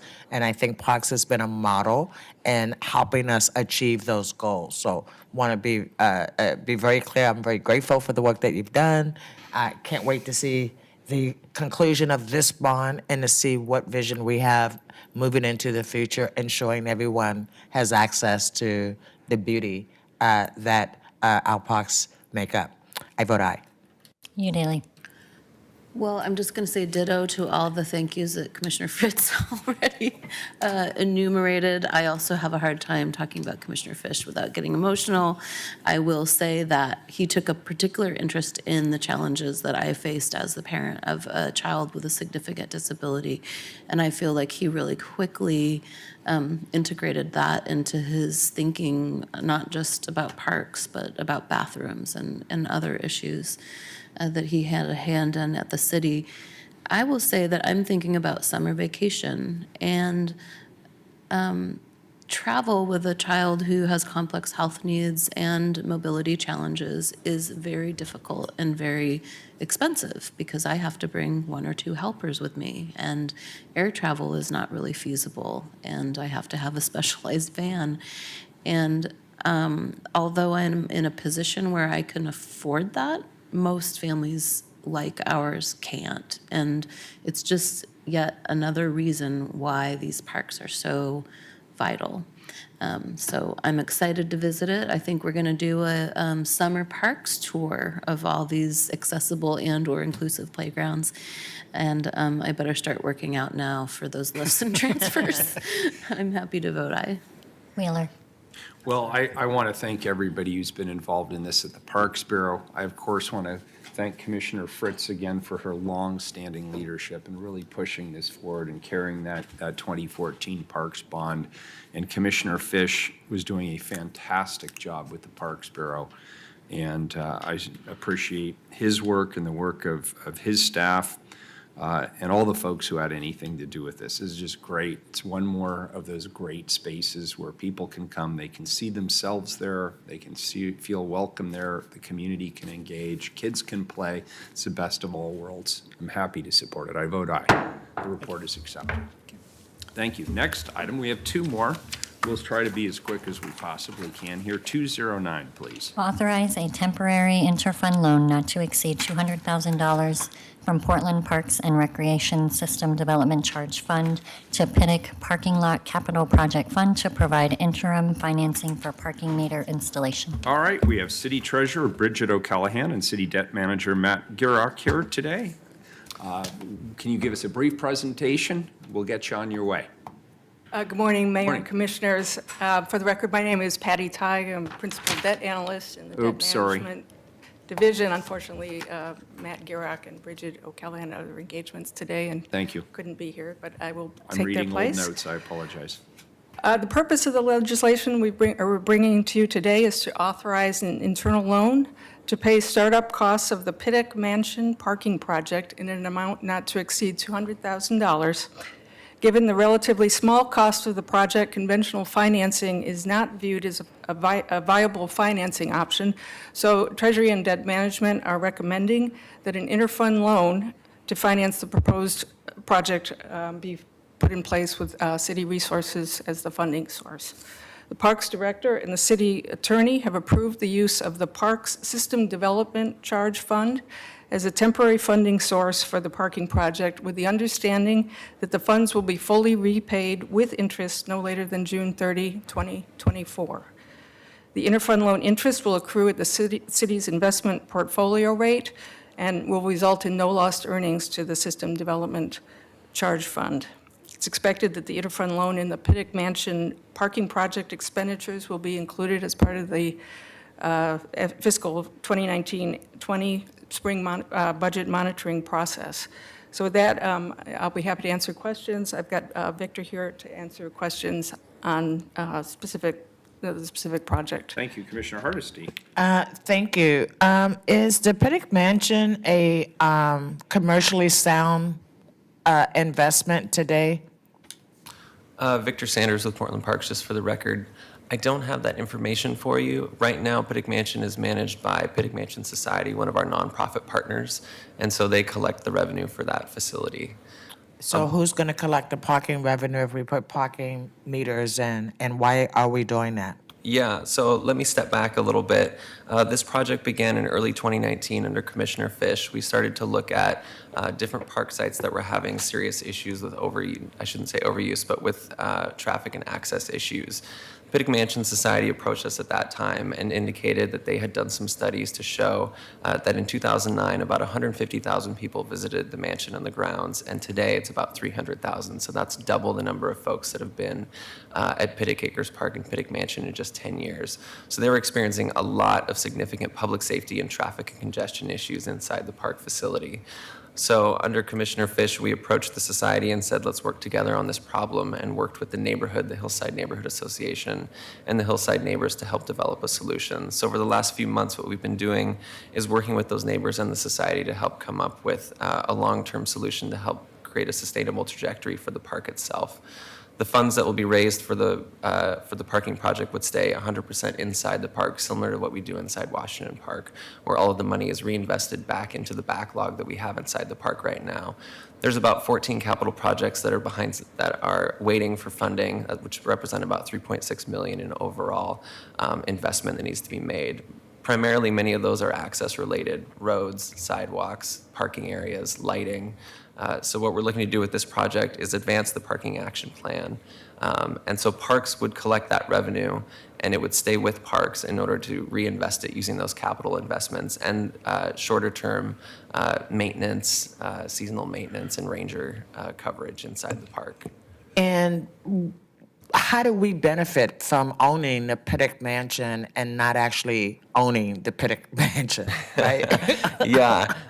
I think that's a great question that I can come back to you with more information on about what that looks like. Pittock Mansion has a really rich history inside the city back in the 60s before when it was going to be sold and actually demolished. And folks came together and formed that society in order to gather funds to maintain it. So the city did manage it at the time in partnership with the society. And then I think just in the last 10 years, we actually gave it completely over to the society to manage. So they take that revenue for entrance fees and manage it entirely themselves. I think this is a deeper conversation, and it won't be answered today, but I'm always challenged by these partnerships where they keep all the money and then we do all the maintenance, and these are things that make me go, Actually, we don't do all the maintenance. So the foundation has invested a lot of money. We have supplemented that. For instance, when the balconies and the roof needed repairs, so we did subsidize that. But in terms of this item that's on the agenda, and for the most part, they are financially responsible. So it means that we don't have city staff that we have to pay taking care of this historic resource. We have nonprofit doing that. But for this particular item about the parking lot, back when I had parks, this was identified as a problem because we have a challenge in that people who are going to run on the Wildwood Trail park at Pittock Mansion. They don't go to Pittock Mansion, so there are no entrance fees. And so then when people are wanting to go to Pittock Mansion, particularly for functions, weddings, it's quite popular for that kind of thing. And there's a small rose garden, plus the view is spectacular, and I'm happy to have it as a city resources. There's nowhere for them to park. So it's actually a parking management tool to add the meters, as well as adding some revenue for Washington Park, which still needs a lot of additional funding. All right, great. Any further questions? Any public testimony? One person signed up, but they've left. All right, this is a first reading of a non-emergency ordinance. It moves to second reading. Thank you for your good work on this. Thank you. Next and last item, 210, please. Approve application under the Multiple Unit Limited Tax Exemption Program under the Inclusionary Housing Program for Brookland located at 4245 Southeast Milwaukee Avenue. Dory Van Bockel, welcome, and thank you for your patience. Good afternoon. Good afternoon, Mayor and Commissioners.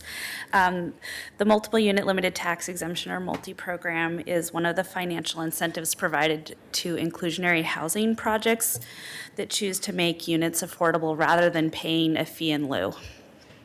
And these are projects within the market that otherwise, outside of inclusionary housing, wouldn't be providing affordable units. Each multi-application comes before City Council for approval as part of the state requirements of the program. And this particular building is a mixed-use apartment named Brooklyn in the Brookland, in the Brooklyn neighborhood of the central city or east side.